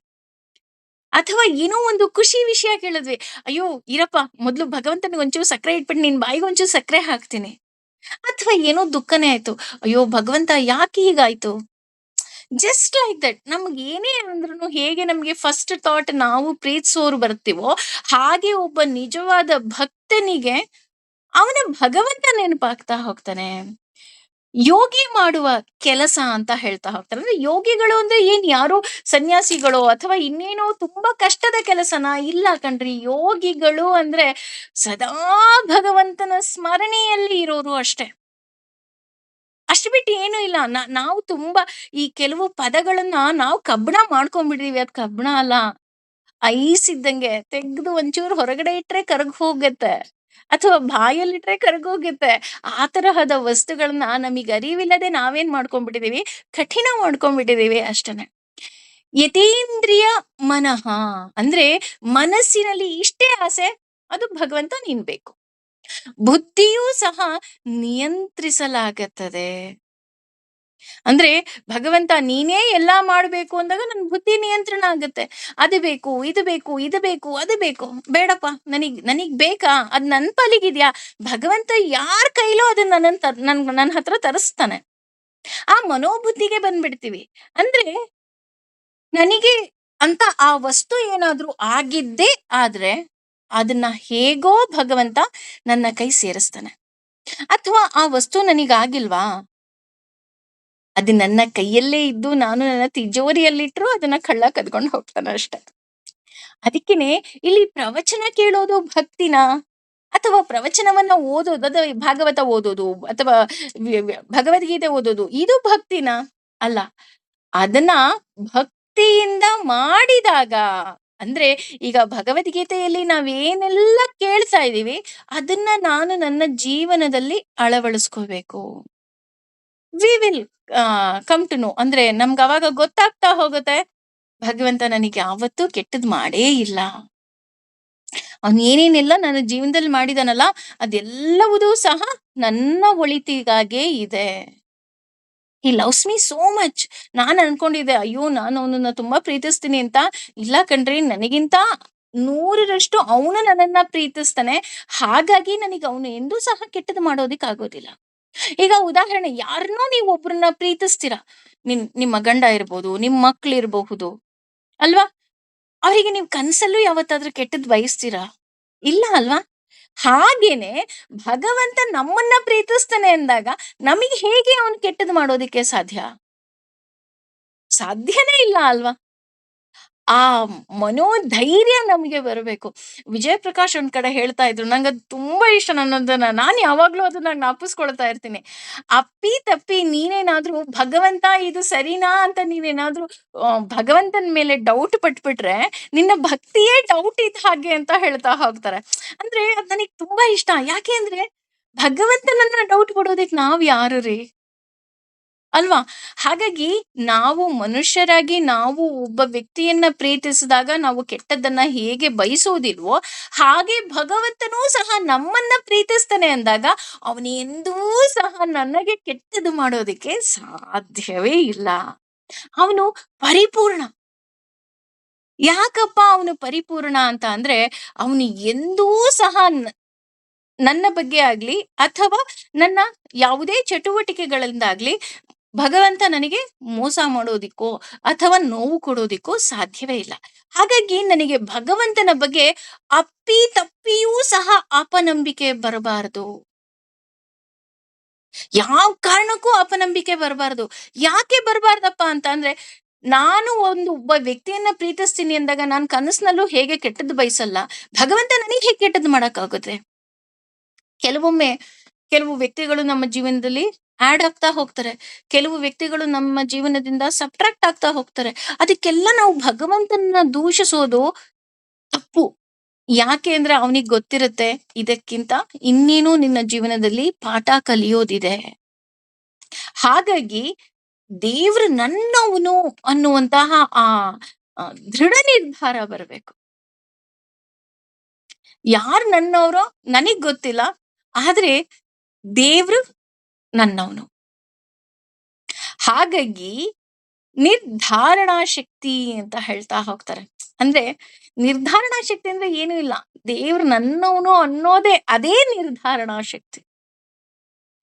ಇನ್ನು ಹೇಳ್ತಾ ಹೋಗ್ತಾರೆ. ಮುನಿಹಿ ಅಂತ ಇಲ್ಲೊಂದು ಪದವನ್ನ ಉಪಯೋಗಿಸ್ತಾ ಇದ್ದಾರೆ. ಇಲ್ಲಿ ಮುನಿಗಳು ಅಂದ್ರೆ ಸನ್ಯಾಸಿಗಳಲ್ಲ. ನಾವು ಕೆಲವೊಬ್ರನ್ನ ಹೇಳ್ಬೇಕಾದ್ರೆ ಆಚಾರ್ಯರು ಅಂತ ಬರುತ್ತೆ, ಅಥವಾ ಮುನಿಗಳು ಅಂತ ಬರುತ್ತೆ, ಅಥವಾ ಸನ್ಯಾಸಿಗಳು ಅಂತ ಬರುತ್ತೆ. ಇಲ್ಲಿ ಮುನಿಗಳು ಈಗ ಸನ್ಯಾಸಿ ಅನ್ನೋದ್ರ ಬಗ್ಗೆ ನಾವು ಆಲ್ರೆಡಿ ಅರ್ಥ ತಿಳ್ಕೊಂಡ್ಬಿಟ್ಟಿದೀವಿ. ಇಲ್ಲಿ ನೋಡಿ ಮುನಿಗಳ ಬಗ್ಗೆ ಹೇಳ್ತಾ ಇದ್ದಾರೆ. ಇಲ್ಲಿ ಮುನಿಗಳು ಅಂದ್ರೆ ನಾವು ಮುನಿಗಳಾಗ್ಬೋದಂತೆ. ತಕ್ಷಣ ನಮ್ಮ ಮನ್ಸಲ್ಲಿ ಅಯ್ಯೋ ಮುನಿಗಳು ಅಂದ್ರೆ ಈ ತರ ಎಲ್ಲ ನಾವು ಫೋಟೋದಲ್ಲಿ ನೋಡಿದೀವಿ, ಆ ತರ ಹೇಗಪ್ಪ ಆಗಕ್ಕಾಗತ್ತೆ? ನಾನು ನೋಡೋದಿಕ್ ಹೇಳ್ತಾ ಇಲ್ಲ. ಇಲ್ಲಿ ಮುನಿಗಳು ಅಂದ್ರೆ ಸನ್ಯಾಸಿಗಳಲ್ಲ. ನಾವು ನೀವು ಎಲ್ಲರೂ ಮುನಿಗಳಾಗಬಹುದು. ಯಾವಾಗ ಅಂದ್ರೆ ಮನನ ಮಾಡುತ್ತಿರುವಾಗ. ಯಾರು ಮನಸ್ಸಿನಲ್ಲಿ ಸದಾ ಭಗವಂತನ ಬಗ್ಗೆ ಮನನ ಮಾಡ್ತಾರೋ ಅವರು ಮುನಿಗಳಂತೆ. ಕೂತ್ರೆ ನಿಂತ್ರೆ ಎದ್ರೆ ಭಗವಂತ ನೋಡು ನೀನ್ ಕೊಟ್ಟಿರೋ ಕೆಲಸ ಎಷ್ಟ್ ಚೆನ್ನಾಗ್ ಮಾಡ್ತಾ ಇದ್ದೀನಿ ನಾನು. ಅಥವಾ ಉಸಿರಾಡ್ತಾ ಇದೀವಿ, ಭಗವಂತ ನಾನು ಉಸಿರಾಡ್ತಾ ಇದ್ದೀನಿ, ಇದು ನಿನ್ನ ದಯೆ. ಪ್ರತಿಯೊಂದು ವಿಷಯಕ್ಕೂ ನಾವು ಮನನ ಮಾಡಿದಾಗ, ಒಳಗಿನಿಂದ ಮನನ. ಈಗ ನಾವ್ ಏನ್ ಕೆಲ್ಸ ಮಾಡ್ತಾ ಇದೀವಿ ಇಷ್ಟೇ. ನಾವೇನು ಹೊಸದಾಗಿ ಮುನಿಗಳು ಅಂದ್ರೆ ಎಲ್ಲೋ ಕಾಡಿಗೆ ಹೋಗ್ಬೇಕು, ತಪಸ್ ಮಾಡ್ಬೇಕು, ಕಮಂಡಲ ಇಡ್ಕೋಬೇಕು, ಇಲ್ಲ ಕಣ್ರಿ. ನಾವು ಪ್ರತಿನಿತ್ಯ ಯಾವ ಕೆಲಸವನ್ನ ಮಾಡ್ತೀವೋ ಅದೇ ಕೆಲಸ. ಆದರೆ ಒಳಗಿನಿಂದ ಪ್ರತಿ ವಿಷಯಕ್ಕೂ ಭಗವಂತನನ್ನ ನೆನೆಯೋದು. ಎಷ್ಟು ದೊಡ್ಡವನಲ್ವಾ ಅವನು. ಅವನ್ಗಿಂತ ದೊಡ್ಡವ್ರು ಯಾರು ಇರಕ್ ಸಾಧ್ಯನಾ? ಅವನು ಎಷ್ಟೊಂದ್ ಎಲ್ರ ಬಗ್ಗೆನೂ ಯೋಚನೆ ಮಾಡ್ತಾನಲ್ವಾ. ನಾನ್ ನೋಡು, ನನ್ಗ್ ಇರೋ ಇಬ್ರು ಮಕ್ಳನ್ನೇ ನನಗೆ ನೋಡ್ಕೊಳ್ಳೋದಿಕ್ಕೆ ಅಯ್ಯೋ ಯಾವ ಮಗುನ್ ನೋಡ್ಕೊಳ್ಳಪ್ಪ ಅಂತ ನನಗ್ ಅನ್ಸುತ್ತೆ. ಅಥವಾ ನನಗೆ ಈ ಮನೆ ಕೆಲ್ಸದ ಮಧ್ಯ ನಾನ್ ಕೆಲವೊಮ್ಮೆ ನಮ್ಮ ಅತ್ತೆ ಏನಾದ್ರು ಕರೆದ್ರೆ ನಾನು ಎಷ್ಟೊಂದು ಕೋಪ ಮಾಡ್ಕೊಳ್ತೀನಿ. ಆದ್ರೆ ಭಗವಂತ ಇಡೀ ವಿಶ್ವದಲ್ಲಿ ಇಷ್ಟೊಂದು ಜನ ಇದಾರೆ, ಎಲ್ಲರ ಕೋರಿಕೆಗಳನ್ನ ಅವ್ನ್ ಕೇಳ್ತಾನಲ್ಲ. ಅವ್ನ್ ಎಷ್ಟು ದೊಡ್ಡವನಲ್ವಾ. ಎಷ್ಟು ಸಿಂಪಲ್ಲು ಕಣ್ರೆ. ಪ್ರತಿ ವಿಷಯಕ್ಕೆ ನಾನು ಮಲಗದಾಗ್ಲೂ ಸಹ, ಹೇಗೆ ಮಧ್ವಾಚಾರ್ಯರು ಮಲಗದಾಗ್ಲೂ ಲಕ್ಷ್ಮೀ ಶೋಭಾನವನ್ನ ಬರೆದ್ರು, ಆ ರೀತಿ ಪ್ರತಿ ವಿಷಯದಲ್ಲೂ ಸಹ ನಾನು ಭಗವಂತನಿಗೆ ಶರಣಾದಾಗ, ನಾವು ಮನನ ಮಾಡಿದಾಗ ನಾವು ಮುನಿಗಳಾಗ್ತೀವಿ ಅಂತ ಹೇಳ್ತಾ ಹೋಗ್ತಾರೆ. ಹಾಗೆ ಒಬ್ಬ ವ್ಯಕ್ತಿಗೆ ಇದೆಲ್ಲ ಆಗಬೇಕು ಅಂತ ಅಂದ್ರೆ ಮೊದಲ ಜೀವನದಲ್ಲಿ ಗುರಿ ಇರ್ಬೇಕು. ನೀವು ಮುನಿಗಳಾಗ್ಬೇಕಾ? ನೀವು ಒಳ್ಳೆಯವರಾಗ್ಬೇಕಾ? ಇದಕ್ಕೆಲ್ಲ ಮುಖ್ಯವಾಗಿ ಏನಿರ್ಬೇಕು? ಗುರಿ ಇರಬೇಕು. ನಾವೇನ್ ಅನ್ಕೊಂಡ್ಬಿಟ್ಟಿದೀವಿ ಅಂದ್ರೆ ದೇವರನ್ನ ಪಡಿಬೇಕು, ಅಂದ್ರೆ ದೇವರ ಪ್ರೀತಿ, ದೇವರ ಆಶೀರ್ವಾದ ಪಡಿಬೇಕು ಅಂದ್ರೆ ನಾನ್ ದೇವಸ್ಥಾನಕ್ ಹೋಗ್ಬೇಕು, ಪೂಜೆ ಮಾಡ್ಬೇಕು, ಹೋಮ ಮಾಡ್ಬೇಕು, ಲಕ್ಷಾಂತರ ರೂಪಾಯಿ ಖರ್ಚು ಮಾಡ್ಬೇಕು. ಅಯ್ಯೋ ಅವ್ರು ಯಾರೋ ಅದೇನೋ ಪೂಜೆ ಮಾಡ್ಸಿದ್ರಂತೆ ಕಣ್ರಿ, 2 ಲಕ್ಷ ಆಯ್ತಂತೆ. ಅದ್ ಮಾಡ್ಸಿದ ತಕ್ಷಣ ಅವ್ರ ಮನೇಲಿ ಶಾಂತಿ ಬಂದ್ಬಿಟ್ಲಂತೆ. ಇಲ್ಲ ಕಣ್ರಿ. ಇದು ಯಾವುದು ಮಾಡೋ ಅವಶ್ಯಕತೆನೇ ಇಲ್ಲ. ಯಾವ್ದೋ ದೇವಸ್ಥಾನಕ್ ಹೋಗೋದೋ, ಅಥವಾ ಯಾವ್ದೋ ಪೂಜೆ ಮಾಡೋದೋ, ಯಾವ್ದೋ ಹವನ ಮಾಡೋದೋ ಖಂಡಿತ ಇಲ್ಲ. ಇದೆಲ್ಲ ಮಾಡಿ ನಿಮ್ಗೆ ಗುರಿನೇ ಇಲ್ಲ ಅಂತ ಅಂದ್ರೆ, ನಿಮಗೆ ನೀವು ಮಾಡಿದ ಎಲ್ಲ ಪೂಜೆಯೂ ಸಹ ಹೇಳ್ತಾರಲ್ಲ, ನೀರಿನಲ್ಲಿ ಹೋಮ ಮಾಡ್ದ ಹಾಗೆ. ಹಾಗಾಗಿ ನನಗ್ ಒಂದೇ ಗುರಿ ಇರ್ಬೇಕು, ನಾನು ಭಗವಂತನನ್ನ ಸೇರ್ಬೇಕು. ಯಾಕೆ ಭಗವಂತನನ್ನ ಸೇರ್ಬೇಕು? ನಾವು ಯೂಶಲಿ ಏನಾಗ್ತಾ ಹೋಗುತ್ತೆ, ಆಡು ಭಾಷೆ ಅಥವಾ ನಾವು ಮಾತಾಡ್ಬೇಕಾರೆ ಅಯ್ಯೋ ನನ್ನನ್ನ ಭಗವಂತ ಕರ್ಕೊಳಪ್ಪ, ನನ್ನನ್ನ ಸೇರಿಸ್ಕೊ ಅಂದ ತಕ್ಷಣ ನಾವೇನ್ ಅನ್ಕೊಂತೀವಿ ನೆಗೆಟಿವ್ ಆಗಿ, ಅಯ್ಯೋ ಇವ್ರು ಸಾವಿನ ಬಗ್ಗೆ ಮಾತಾಡ್ತಾ ಇದಾರೆ ಅಂತ ನಾವ್ ಅನ್ಕೊಂತೀವಿ. ಅದು ಸಾವಲ್ಲ ಅದು. ನಾನು ಭಗವಂತನನ್ನ ಪ್ರೀತಿಸೋದು, ಭಗವಂತನೇ ದೊಡ್ಡವನು ಅಂತ ಅನ್ಕೊಳ್ಳೋದು, ಅಥವಾ ಭಗವಂತನನ್ನ ಸೇರೋದೇ ನನ್ನ ಗುರಿ ಅಂತ ಅಂದಾಗ ನನಗೆ ಆತ ಮೋಕ್ಷವನ್ನ ಕೊಡ್ತಾನೆ. ಸಾವು ಕೊಡೋದಿಲ್ಲ, ಮೋಕ್ಷ ಕೊಡ್ತಾನೆ. ಹೇಗೆ ಒಬ್ಬ ವ್ಯಕ್ತಿ ಇಲ್ಲಿ ಊರಲ್ಲೆಲ್ಲೋ ಕೊಲೆ ಆದ್ರೆ ಅದನ್ನ ಸಾವು ಅಂತ ಹೇಳ್ತೀವಿ. ಅದೇ ಒಬ್ಬ ಯೋಧ ರಣಭೂಮಿಯಲ್ಲಿ, ಅಂದ್ರೆ ಈಗ ಒಬ್ಬ ಆ ಸೈನಿಕ ಸತ್ರೆ ಅದನ್ನ ವೀರಗತಿ ಅಂತ ಹೇಳ್ತೀವಲ್ವಾ? ಹಾಗೇನೆ ಎರಡೂ ಸಾವೇ. ಆದ್ರೆ ಹೆಸರು ಬೇರೆ. ಹಾಗೇನೆ ನಾನು ಪ್ರತಿನಿತ್ಯ ಭಗವಂತನನ್ನ ಸ್ತುತಿಸ್ತಾ, ಭಗವಂತನನ್ನೇ ಆರಾಧಿಸ್ತಾ, ಅವನು ಹೇಳಿದ ಹಾಗೆ ನಾನು ಕರ್ಮವನ್ನ ಮಾಡಿದಾಗ ನನಗೆ ಸಾವು ಬರುವುದಿಲ್ಲ, ಮೋಕ್ಷ ಬರುತ್ತೆ. ನೋಡಿ, ಅಂದ್ರೆ ನಾನು ಹೇಳದ್ನಲ್ಲ, ಕೆಲವು ಪದಗಳನ್ನ ನಾವು ನಮ್ಮ ಜೀವನದಲ್ಲಿ ಕಬ್ಬಿಣದ ಕಡಲೆ ಮಾಡ್ಕೊಂಡ್ಬಿಟ್ಟಿದೀವಿ ಅಷ್ಟೇ. ಅದನ್ನೇ ಇಲ್ಲಿ ಹೇಳ್ತಾ ಇದಾರೆ, ಮೋಕ್ಷ ಪರಾಯಣಂ. ಅಂದ್ರೆ ಅವನು ಮೋಕ್ಷವನ್ನ ಕೊಡ್ತಾನೆ. ಎಲ್ಲರೂ ಏನ್ ಮಾಡ್ತಾರೆ ನಮ್ಮನ್ನ ಬಂಧನಕ್ಕೆ ಸಿಲುಕಿಸ್ತಾರೆ. ಈ ಪೂಜೆ ಮಾಡ್ರಿ, ನಿಮ್ ಮಗಂಗ್ ಒಳ್ಳೇದಾಗತ್ತೆ. ಈ ದೇವಸ್ಥಾನಕ್ ಹೋಗ್ರಿ, ನಿಮ್ ಮಕ್ಳಿಗ್ ವಿದ್ಯೆ ಬರುತ್ತೆ. ಈ ಈ ಇಲ್ಲಿ ಇದು ಯಾವ್ದೋ ಒಂದು ಆ ಮರಕ್ಕೆ ಒಂದು 28 ಪ್ರದಕ್ಷಿಣೆ ಹಾಕಿ, ನಿಮ್ಗ್ ಇನ್ನೇನೋ ಸಿಕ್ಕುತ್ತೆ. ಏನಾಗ್ತಾ ಹೋಗುತ್ತೆ, ನಾವು ಆ ರೀತಿ ಎಲ್ಲ ಮಾಡೋದ್ರಿಂದ ವಿಥೌಟ್ ಅವರ್ ನಾಲೆಡ್ಜ್ ನಾವೇನ್ ಮಾಡ್ತಾ ಇದೀವಿ, ಮತ್ತೆ ಈ ಬಂಧನಕ್ಕೆ ಸಿಲುಕ್ತಾ ಹೋಗ್ತೀವಿ. ಅದೇ ನಾನು ನನ್ನ ಒಳಗಿರುವ ಭಗವಂತನನ್ನ ಧ್ಯಾನಿಸುತ್ತಾ, ನನ್ನ ಎಲ್ಲಾ ಕೆಲಸಗಳನ್ನ ಭಗವಂತನಿಗೆ ಸಮರ್ಪಣೆ ಮಾಡಿದಾಗ, ಭಗವಂತ ಏನ್ ಮಾಡ್ತಾ ಹೋಗ್ತಾನೆ, ನಮಗೆ ಮುಕ್ತಿಯನ್ನ ಕೊಡ್ತಾನೆ. ಹಾಗಾಗಿ ಅವನ್ ಅವನನ್ನ ನೆನೆಸಿದಾಗ ನನಗೆ ಬಂಧನ ಇರೋದಿಲ್ಲ. ಮುಕ್ತಿ ಸಿಕ್ಕುತ್ತೆ. ಸೊ, ಏನೋ ಒಂದು ದೋಷನೋ, ಏನೋ ಒಂದು ಈಗ ಆಡು ಭಾಷೆಯಲ್ಲಿ ನಾವು ಹೇಳೋದುಂಟು. ಅಯ್ಯೋ! ಇದಾಗೋಯ್ತು. ಏನೂ ಇಲ್ಲ ಕಣ್ರಿ. ಯಾವುದು ಏನು ಅಂದ್ರೆ ಏನೂ ಇಲ್ಲ. ಜಸ್ಟ್ ನಾನು ಭಗವಂತನಿಗೆ ಶರಣಾಗ್ಬೇಕು ಅಷ್ಟೇ. ಇದ್ರಿಂದ ಏನಾಗತ್ತಪ್ಪ? ವಿಗತೇಚ್ಛ ಭಯಕ್ರೋಧಃ. ಅಂದ್ರೆ ಒಳಗಿನಿಂದ ಆಸೆ ಸತ್ತು ಹೋಗುತ್ತೆ. ಒಳಗಿನಿಂದ ಆಸೆ ಸತ್ತು ಹೋಯ್ತು ಅಂತ ಅಂದ್ರೆ, ದೇವರ ಆಸೆ ಬಿಟ್ಟು ನನಗೇನು ಬೇರೆ ಆಸೆ ಇರೋದಕ್ಕೆ ಸಾಧ್ಯನೇ ಇಲ್ಲ.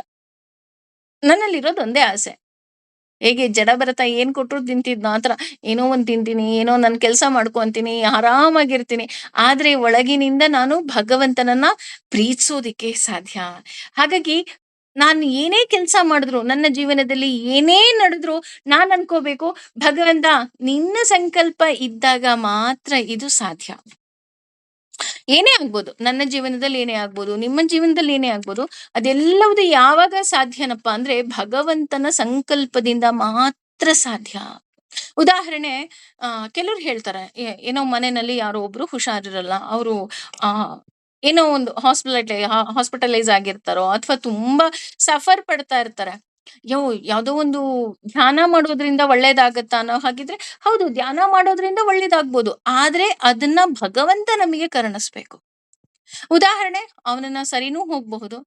ಯಾಕೆ ಅಂದ್ರೆ ಅದು ಭಗವಂತನ ಆಸೆ. ಅಥವಾ ಅವರಿಗೂ ಮೋಕ್ಷವನ್ನ ಕರುಣಿಸ್ಬೋದು. ಅದೂ ಸಹ ಭಗವಂತನ ಆಸೆ. ಭಗವಂತ ಮೋಕ್ಷ ಕೊಡಪ್ಪ ಅಂದ ತಕ್ಷಣ ಮೋಕ್ಷ ಕೊಡೋದಿಲ್ಲ. ಭಗವಂತ ಸರಿ ಮಾಡಪ್ಪ ಅಂದ ತಕ್ಷಣ ಸರಿ ಮಾಡೋದಿಲ್ಲ. ನನ್ನ ಜೀವನದಲ್ಲಿ ಏನೆಲ್ಲ ಆಗುತ್ತೋ ಅದೆಲ್ಲವುದಕ್ಕೂ ಕಾರಣ ಭಗವಂತ. ಹಾಗಾಗಿ ಅವನ ಸಂಕಲ್ಪ, ನಾನಿಲ್ಲಿ ಕುತ್ಕೊಂಡು ಪೂಜೆ ಸಂಕಲ್ಪ ಮಾಡ್ತೀನಲ್ಲ ಆ ತರ ಅಲ್ಲ. ಅವನ ಸಂಕಲ್ಪ ಏನಿದೆಯೋ ಹಾಗೇ ನಡೆಯೋದಿಕ್ಕೆ ಸಾಧ್ಯ. ಅದನ್ನೇ ಹೇಳ್ತಾ ಇದ್ದಾರೆ. ಆ ಹಾಗಾಗಿ ನಾನು ಹೇಗೆ ಕೇಳ್ಬೇಕಪ್ಪ ಭಗವಂತನ ಹತ್ರ ಏನಾದ್ರೂ ನಾನು ಪ್ರಾರ್ಥನೆಯನ್ನ ಮಾಡಿದಾಗ ಅಂತಂದ್ರೆ, ನಿನ್ನ ಸಂಕಲ್ಪ ಹೇಗಿದೆಯೋ ಹಾಗ್ ಮಾಡಪ್ಪ. ನಿನಗ್ ಹೇಗ್ ಬೇಕೋ ಹಾಗ್ ನನ್ನನ್ನ ನಡೆಸ್ಕೊ ಅಷ್ಟೇ. ಯಾಕೆ ಇಲ್ಲಿ ನಿಂಗ್ ಹೇಗ್ ಬೇಕೋ ಹಾಗ್ ನಡೆಸ್ಕೊ ಅಂತ ಹೇಳ್ತೀವಿ ಅಂದ್ರೆ, ಉಪನಿಷತ್ತು ಸಹ ಅದೇ ಹೇಳುತ್ತೆ. ದೇವರ ಆಸೆಯೇ ನನ್ನ ಆಸೆ ಅಂತ. ಇದನ್ನ ಯಾವ್ದೋ ಒಂದು ವೇದ ಅಲ್ಲ, ಎಲ್ಲ ಉಪನಿಷತ್ತುಗಳು ಹೇಳುತ್ತಂತೆ. ದೇವ್ರ ಆಸೆ ಏನಿದೆಯೋ ಹಾಗೇ ನಡೆಯುತ್ತೆ. ಇವತ್ತು ಇವ್ರ ಫ್ರೆಂಡ್ ಆಗ್ಬೇಕು, ಇವ್ರು ಮಾತಾಡ್ಬೇಕು, ಅಥವಾ ಇವರನ್ನೇ ಮದ್ವೆ ಆಗ್ಬೇಕು, ಇವ್ರನ್ನೇ ಪ್ರೀತಿಸ್ಬೇಕು, ಇವ್ರನ್ನ ಪ್ರೀತಿಸ್ಬಾರ್ದು, ಇವ್ರನ್ನ ದ್ವೇಷಿಸ್ಬೇಕು. ಪ್ರತಿಯೊಂದೂ ಸಹ ಅವನ ಇಚ್ಛೆ ಇದ್ದ ಹಾಗೆ ಆಗತ್ತೆ. ಹಾಗೇನೆ ಈ ರೀತಿ ಭಗವಂತನಿಗೆ ನಾವು ಸರೆಂಡರ್ ಆದಾಗ ಏನಾಗೋಗುತ್ತೆ, ಭಯ ಕ್ರೋಧ, ಭಯ ಇರೋದಿಲ್ಲ, ಕ್ರೋಧ ಇರೋದಿಲ್ಲ, ಆಸೆ ಇರೋದಿಲ್ಲ. ಆಸೆನೇ ಇಲ್ಲ ಅಂದಾಗ ನಿನಗೆ ಭಯ ಎಲ್ಲಿಂದ ಬರುತ್ತೆ, ಕ್ರೋಧ ಎಲ್ಲಿಂದ ಬರುತ್ತೆ? ನಾವು ಆಲ್ರೆಡಿ ತಿಳ್ಕೊಂಡ್ಬಿಟ್ಟಿದೀವಿ, ಕ್ರೋಧಕ್ಕೆ ಮೂಲ ಅನಪೇಕ್ಷಿತ ಆಸೆಗಳು ಅಂತ ಅಲ್ವಾ? ಆ ರೀತಿ ನನಗೆ ಆಸೆನೇ ಇಲ್ಲ ಅಂದಾಗ ನನಗೆ ಕೋಪ ಹೇಗೆ ಬರೋದಿಕ್ಕೆ ಸಾಧ್ಯ? ಕೋಪ ಬರೋದಿಲ್ಲ. ಅಷ್ಟೇ ಅಲ್ಲ, ಇದೆಲ್ಲ ಮನಸ್ಸಿನಲ್ಲಿ ಇರುವಂತಹ ಕೊಳೆಗಳು. ಕಾಮ, ಕ್ರೋಧ, ಮೋಹ, ಮದ, ಮಾತ್ಸರ್ಯ, ಇದೆಲ್ಲ ಏನಪ್ಪಾ ಅಂದ್ರೆ ನನ್ನ ಮನಸ್ಸಿನ ಕೊಳೆ. ಈಗ ಉದಾಹರಣೆ, ನಾನು ಇವತ್ತು ಒಂದಿನ ಸ್ನಾನ ಮಾಡ್ಲಿಲ್ಲ ಅಂತ ಅನ್ಕೊಂಡ್ರೆ ಬೆವರು ವಾಸನೆ ಬರುತ್ತೆ. 2 ದಿನ 3 ದಿನ ಆದ್ರೂ ಸ್ನಾನ ಮಾಡಿಲ್ಲ ಅಂದ್ರೆ ಅಕ್ಕಪಕ್ಕ ಕೂತ್ಕೊಂಡವ್ರು ಮೂಗು ಮುಚ್ಕೊಳ್ತಾರೆ. ಹೌದು ತಾನೆ? ಇದು ನನ್ನ ದೇಹದ ಕೊಳೆ ಅಷ್ಟೇ. ಆದ್ರೆ ನನ್ನ ಮನಸ್ಸಿನ ಕೊಳೆ ಏನ್ ಮಾಡುತ್ತೆ, ಪ್ರತಿಯೊಬ್ಬರಿಗೂ ಕಾಣುತ್ತೆ ಅಲ್ವಾ? ನಾನು ಸ್ನಾನ ಮಾಡ್ಕೊಂಡು ಒಳ್ಳೆ ಪರ್ಫ್ಯೂಮ್ ಹಾಕೊಂಡ್ ಬಂದು ಒಂದು 100 ಜನ ಇರುವಂತಹ ಫಂಕ್ಷನ್, ಅಥವಾ ಬೇಡ ಒಂದು 5-6 ಜನ ಇರೋ ಒಂದು ಗೆಟ್ ಟುಗೆದರ್ ಅಲ್ಲೇ ನಾನು ಒಂಚೂರು ಕೋಪ ಮಾಡ್ಕೊಂಡೆ ಅಂದ್ರೆ ಎಲ್ರಿಗೂ ಕಾಣುತ್ತೆ. ಸಿಟ್ಟು ಮಾಡ್ಕೊಂಡೆ ಅಂದ್ರೆ ಎಲ್ರಿಗೂ ಕಾಣುತ್ತೆ. ನಾನು ಅಸಹ್ಯ ಪಟ್ಟೆ ಅಂದ್ರೆ ಕಾಣುತ್ತೆ. ನಾನ್ ಅನ್ಕೋಬಹುದು ನನ್ನನ್ ಯಾರು ನೋಡಿಲ್ಲ ಅಂತ. ಆದ್ರೆ ಅಯ್ಯೋ! ಅವ್ರ ಮುಖ ಸಿಂಡ್ರಿಸ್ಕೊಂಡ್ರು ಕಣ್ರೀ, ನೀವ್ ನೋಡ್ಲಿಲ್ವೇನ್ರಿ ಅಂತ ಹೇಳ್ತಾರೆ ಅಲ್ವಾ? ಅದೇ ರೀತಿ ಇದೆಲ್ಲ ಏನು? ಮನಸ್ಸಿನ ಕೊಳೆ. ಈ ಮನಸ್ಸಿನ ಕೊಳೆಯನ್ನ ನಾನು ತೊಡಿತಾ ಇದ್ದೀನಿ. ಯಾವುದರಿಂದ ಅಂದ್ರೆ ಭಕ್ತಿ ಎನ್ನುವ ಪನ್ನೀರಿನಿಂದ ತೊಳಿತಾ ಇದ್ದೀನಿ. ಪ್ರತಿನಿತ್ಯ ಭಗವಂತ ನನ್ನ ಈ ಕಾಮ, ಕ್ರೋಧ, ಮೋಹ, ಮದ, ಮಾತ್ಸರ್ಯ ಏನಿದೆ ಇದನ್ನ ತೊಳಿಯಪ್ಪ ನೀನು. ನೀನು ತೊಳೆದಾಗ ಏನಾಗುತ್ತೆ, ಕೊಳೆಯನ್ನ ತೊಳೆದಾಗ ನಾನು ಪರಿಶುದ್ಧರಾಗ್ತೀವಿ. ಆ ರೀತಿ ಪರಿಶುದ್ಧರಾದಾಗ ಎಲ್ಲ ಸುಲಭ ಆಗೋಗತ್ತೆ. ಎಲ್ಲವೂ ನನ್ನದು ಅನ್ನೋದು ನೆನಪಾಗ್ತಾ ಹೋಗುತ್ತೆ. ಆದ್ರೆ ಸುಲಭ, ಹೌದಾ? ಎಲ್ಲವೂ ಸುಲಭನಾ? ಹಾಗಿದ್ರೆ ಕಷ್ಟ ಯಾವ್ದು ರೀ? ಆ ರೀತಿ ಸುಲಭವಾಗಿರೋದೇ ಕಷ್ಟ. ಎಲ್ಲ ಸುಲಭ. ನಾನ್ ದಿನಾ ಮನಸ್ಸನ್ನ ತೊಳ್ಕೊಳ್ತಾ ಇದ್ದೀನಿ, ನಗ್ತಾ ಇದ್ದೀನಿ, ಭಕ್ತಿಯಲ್ಲಿ ಮಿಂದೆದ್ದೇಳ್ತಾ ಇದ್ದೀನಿ, ನಾನು ಸರಳವಾಗಿದ್ದೀನಿ. ಆದ್ರೆ ಆ ಸರಳತೆ ಇದೆಯಲ್ಲ, ಅದೇ ತುಂಬಾ ಕಠಿಣವಾಗಿರೋದು. ತುಂಬಾ ಕಠಿಣ ಸರಳವಾಗಿರೋದು. ಯೋಚನೆ ಮಾಡಿ. ಹಾಗಾಗಿ ಒಳಗಿನಿಂದ ದೇವರನ್ನ ಕಂಡವರು ಎಂದೂ ಸಹ ಕೆಟ್ಟವರಾಗೋದಿಕ್ಕೆ ಸಾಧ್ಯವೇ ಇಲ್ಲ. ಅಂದ್ರೆ ನಿನ್ನ ಮನಸ್ಸಿನಲ್ಲಿ ಭಗವಂತನನ್ನ ನೀವು ಕಂಡಿದ್ದೀರಾ? ಮ್, ನೀವು ನಿಮ್ಮ ಯಾವುದೇ ಒಂದು ನಗುವಿನಲ್ಲಾಗ್ಬಹುದು, ಮಾತಲ್ಲಾಗಬಹುದು, ಅಥವಾ ನಿಮ್ಮ ಕ್ರಿಯೆಯಲ್ಲಾಗಬಹುದು, ಯಾರಿಗೂ ನಾವು ಕೆಟ್ಟದನ್ನ ಬಯಸೋದಿಕ್ಕೆ ಸಾಧ್ಯನೇ ಇರೋದಿಲ್ವಂತೆ. ಅದನ್ನೇ ಕೃಷ್ಣ ಹೇಳ್ತಾ ಇದ್ದಾನೆ, ಮುಕ್ತ ಏವ ಸಹ. ಅಂದ್ರೆ ನೀನು ನನಗೆ ಈ ರೀತಿ ಸರೆಂಡರ್ ಆದಾಗ ಸಕಲ ಪಾಪಗಳಿಂದ ನೀನು ಮುಕ್ತನಾಗಿ ಬಿಡ್ತೀಯಾ. ತುಂಬಾ ಈಸಿ ಇದೆ. ನನ್ನ ಎಲ್ಲಾ ಪಾಪಗಳನ್ನ ತೊಳ್ಕೊಳ್ಳೋದು ಈಸಿ. ನಾನು ಯಾವ್ದೋ ಕುಂಭಮೇಳಕ್ಕೆ ಹೋಗೋ ಅವಶ್ಯಕತೆ ಇಲ್ಲ. ಭಗವಂತ ನನ್ನ ಮನಸ್ಸಿನ ಕೊಳೆಯನ್ನ ತುಳಿ ಅಂತ ಹೇಳಿ ನಾನು ಭಕ್ತಿಯಿಂದ ತೊಳೆದಾಗ ಮುಕ್ತ ಏವ ಸಹ ಅಂತ ಹೇಳ್ತಿದ್ದಾರೆ. ಅಂದ್ರೆ ಸಕಲ ಪಾಪಗಳಿಂದ ಅವನು ನಮ್ಮನ್ನ ಏನ್ ಮಾಡ್ತಾ ಇದ್ದಾನೆ? ಮುಕ್ತರನ್ನಾಗಿ ಮಾಡ್ತಾ ಇದ್ದಾನೆ. ಅದನ್ನೇ ಇಲ್ಲಿ ಹೇಳ್ತಾ ಇರೋದು ಜೀವನ್ ಮುಕ್ತ. ಅಂದ್ರೆ ದೇಹ ಬಿಟ್ಟ ಮೇಲೂ ಸಹ ಸದಾ ಭಗವಂತನನ್ನ ನಾವು ನೇರವಾಗಿ ಸೇರ್ತೀವಿ. ಇದ್ದಾಗ್ಲೂ ಖುಷಿಯಾಗಿರ್ತೀವಿ. ಯಾಕೆಂದ್ರೆ ನಾವು ಕೆಟ್ಟದ್ದು ಯಾರಿಗೂ ಬಯಸೇ ಇಲ್ಲ. ನನ್ನ ಮುಖದಲ್ಲಿ ಸದಾ ನಗು ಇರುತ್ತೆ. ನಿನ್ನ ಮುಖದಲ್ಲಿ ಸದಾ ನಗು ಇದೆಯಾ? ನಿಂದ ಇನ್ನೊಬ್ಬರ ಮುಖಕ್ಕೆ ನಗು ಬರುತ್ತೆ. ಅಂದ್ರೆ ಒಳ್ಳೆಯದು ಅನ್ನೋದು ಬೆಳಕಿದ್ದ ಹಾಗೆ ಒಬ್ಬರಿಂದ ಇನ್ನೊಬ್ಬರಿಗೆ ಅದು ಪಸರಿಸುತ್ತೆ. ಅದೇ ಅಜ್ಞಾನ ಅನ್ನೋದು ಕತ್ತಲಿದ್ದ ಹಾಗೆ. ನಿನ್ನಲ್ಲಿ ಅಜ್ಞಾನ ಇದ್ರೆ ಇನ್ನೊಬ್ರನ್ನು ಅಜ್ಞಾನಕ್ಕೆ ಕರ್ಕೊಂಡು ಹೋಗ್ತೀಯ, ಕತ್ಲಿಕ್ ಕರ್ಕೊಂಡು ಹೋಗ್ತೀಯ. ನಿನ್ನಲ್ಲಿ ಜ್ಞಾನ ಅನ್ನೋ ಬೆಳಕು, ಭಕ್ತಿ ಅನ್ನೋ ಬೆಳಕು ಇದೆ ಅಂದಾಗ ಇನ್ನೊಬ್ರನ್ನ ನೀನು ಜೊತೆಗೆ ಹಿಡ್ಕೊಂಡು ಹೋಗ್ತೀಯ. ಇಲ್ಲ ಬನ್ರಿ ಅಂತ ನೀನ್ ಕರ್ಕೊಂಡು ಹೋಗ್ತೀಯ.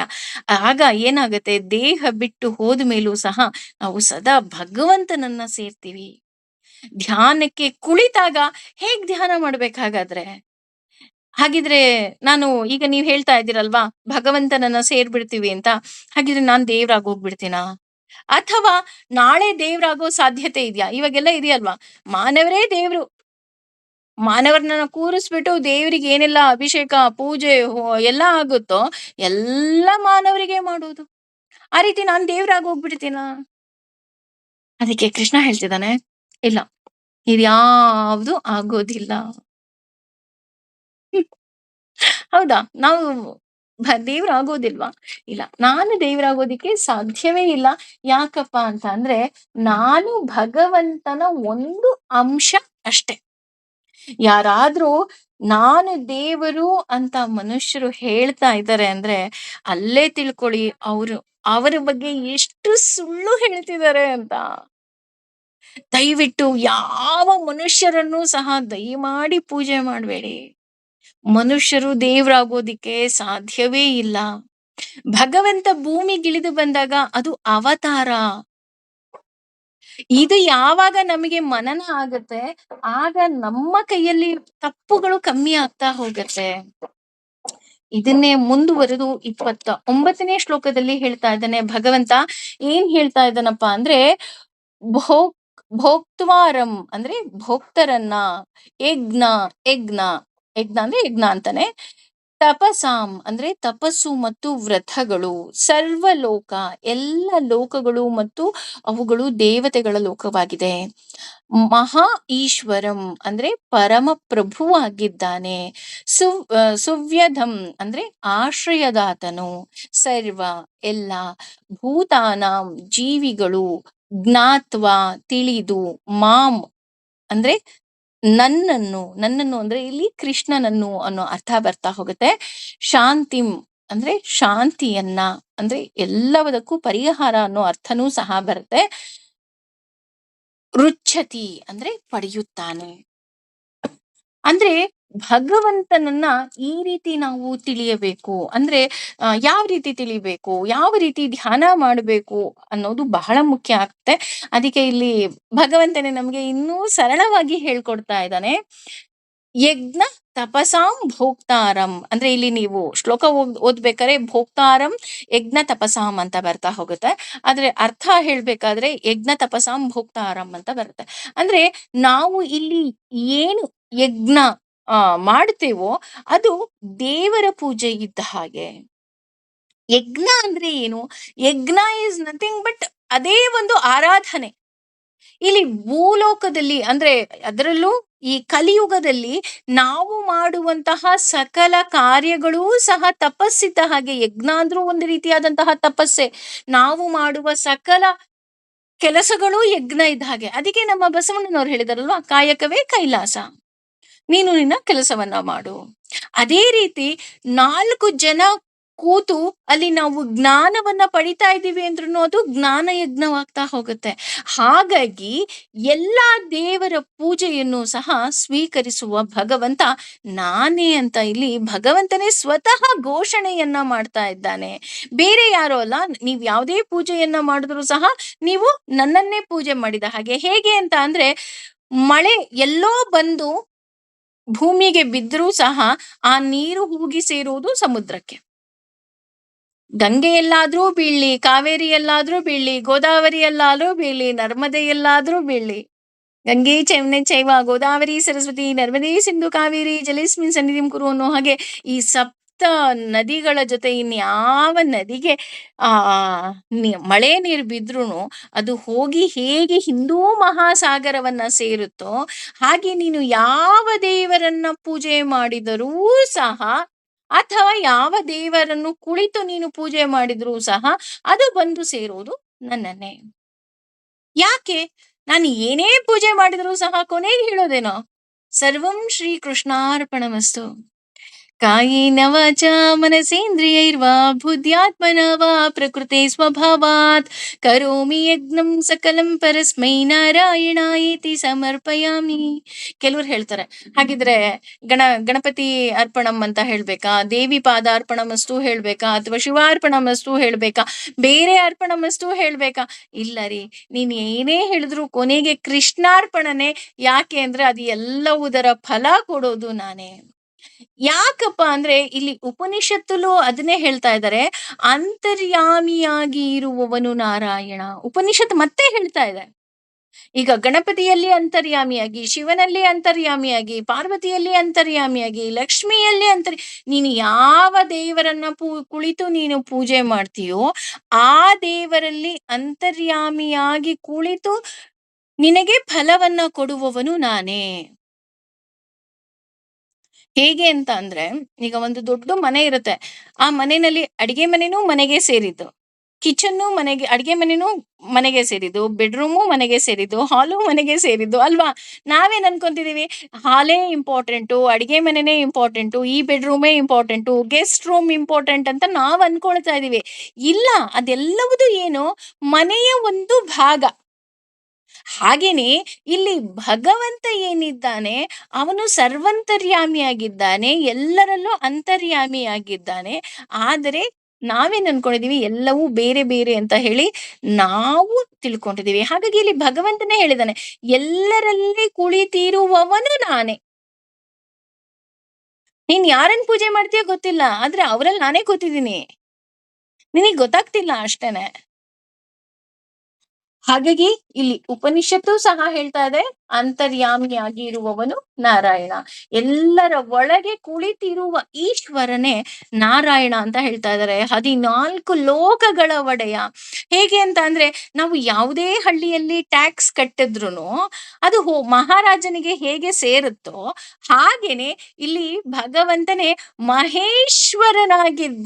ಮಹೇಶ್ವರ ಅಂದ್ರೆ ನಾವು ಈಶ್ವರ ಅಂತ ಅನ್ಕೊಂಡಿದೀವಿ. ಇಲ್ಲ, ಮಹೇಶ್ವರ ಅಂದ್ರೆ ಎಲ್ಲ ದೇವತೆಗಳ ಒಡೆಯ ಮಹೇಶ್ವರ. ಈಗ ಕರ್ನಾಟಕಕ್ಕೊಬ್ರು, ತಮಿಳ್ನಾಡಿಗೊಬ್ರು, ಒಬ್ರು ಮೇನ್ ಇರ್ತಾರೆ. ಆದ್ರೆ ಎಲ್ರಿಗೂ ಮೇನ್ ಅಂತ ಒಬ್ರು ಇರ್ತಾರಲ್ವಾ? ಆ ರೀತಿ ನಾವೇನ್ ಅನ್ಕೊಂಡಿದೀವಿ, ಇಲ್ಲಿ ಮೇನ್ ಓಕೆ, ಇವರೇ ಮೇನ್ ಅಂತ ಅನ್ಕೊಂಡಿದೀವಿ. ಆದ್ರೆ ಎಲ್ಲರಿಗಿಂತ ಮೇನ್ ಒಬ್ರು ಹೆಡ್ ಇರ್ತಾರೆ. ಹಾಗೇನೆ ರಾಜ ನಾವು ಇಂಪಾರ್ಟೆಂಟ್ ಅನ್ಕೊಂಡಿದೀವಿ. ಇಲ್ಲ, ಅವನಿಗಿಂತ ದೊಡ್ಡವನು, ಸಾಮ್ರಾಜ್ಯನೇ ಆಗಿ ಭಗವಂತ ಇದ್ದಾನೆ. ಹಾಗಾಗಿ ಆತ ಮಹೇಶ್ವರ. ವೇದಗಳು ಸಹ ಇದನ್ನೇ ಹೇಳುತ್ತೆ, ಅವನೇ ನಾರಾಯಣ. ಇಲ್ಲಿ ನಾರಾಯಣ ಅಂತ ಯಾಕಪ್ಪ ಭಗವಂತನನ್ನ ಕರೀತಾರೆ ಅಂತ ನೋಡೋದಾದ್ರೆ, ನಾರ ಅಂದ್ರೆ ಅರ್ಥ ನೀರು ಅಂತ. ನೀರಿನಲ್ಲಿ ಮಲಗಿರುವವನು. ಏನೂ ಇಲ್ಲದೆ ಪ್ರಳಯ ಕಾಲದಲ್ಲಿ ಈ ಲೋಕವು ಸ್ತಬ್ಧವಾಗಿದ್ದಾಗ, ಏನೂ ಇಲ್ಲ, ಇಡೀ ಈ ಭೂಮಂಡಲದಲ್ಲಿ ಏನೂ ಇಲ್ಲ, ನೀರು, ಎಲ್ಲಾ ಕಡೆ ನೀರು. ಆ ನೀರಿನಲ್ಲಿ ಮಲಗಿರುವವನೇ ನಾರ ಅಂದ್ರೆ ನಾರಾಯಣ. ಹಾಗಾಗಿ ಏನೂ ಇಲ್ಲದೆ ಇದ್ದಾಗ ಏನೋ ಒಂದು ಹೊಸ ಜೀವಿಯನ್ನ ಸೃಷ್ಟಿ ಮಾಡಿದವನು ಭಗವಂತ. ಹಾಗಾಗಿಯೇ ಅವನನ್ನ ನಾರಾಯಣ ಅಂತ ಕರಿತೀವಿ.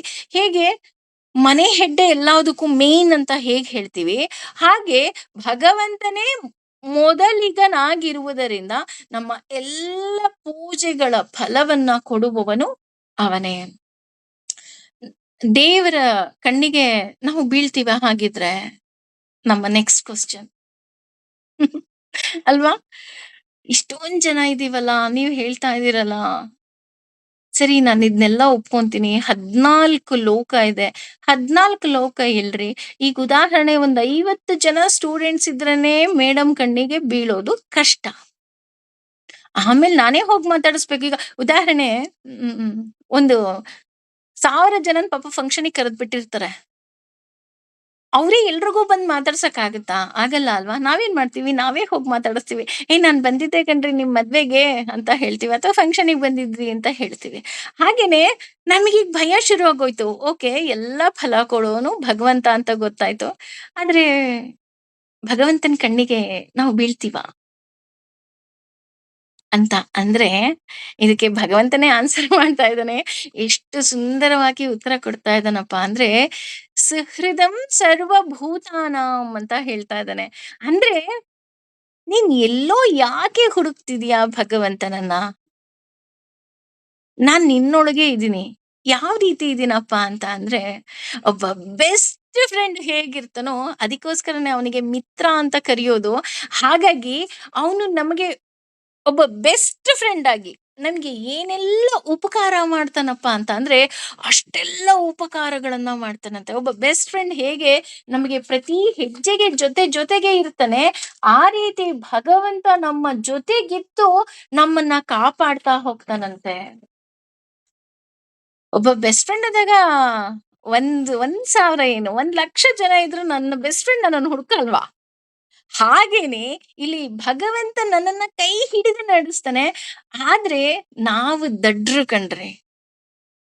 ಯಾಕಪ್ಪ ನಾವು ದಡ್ರು?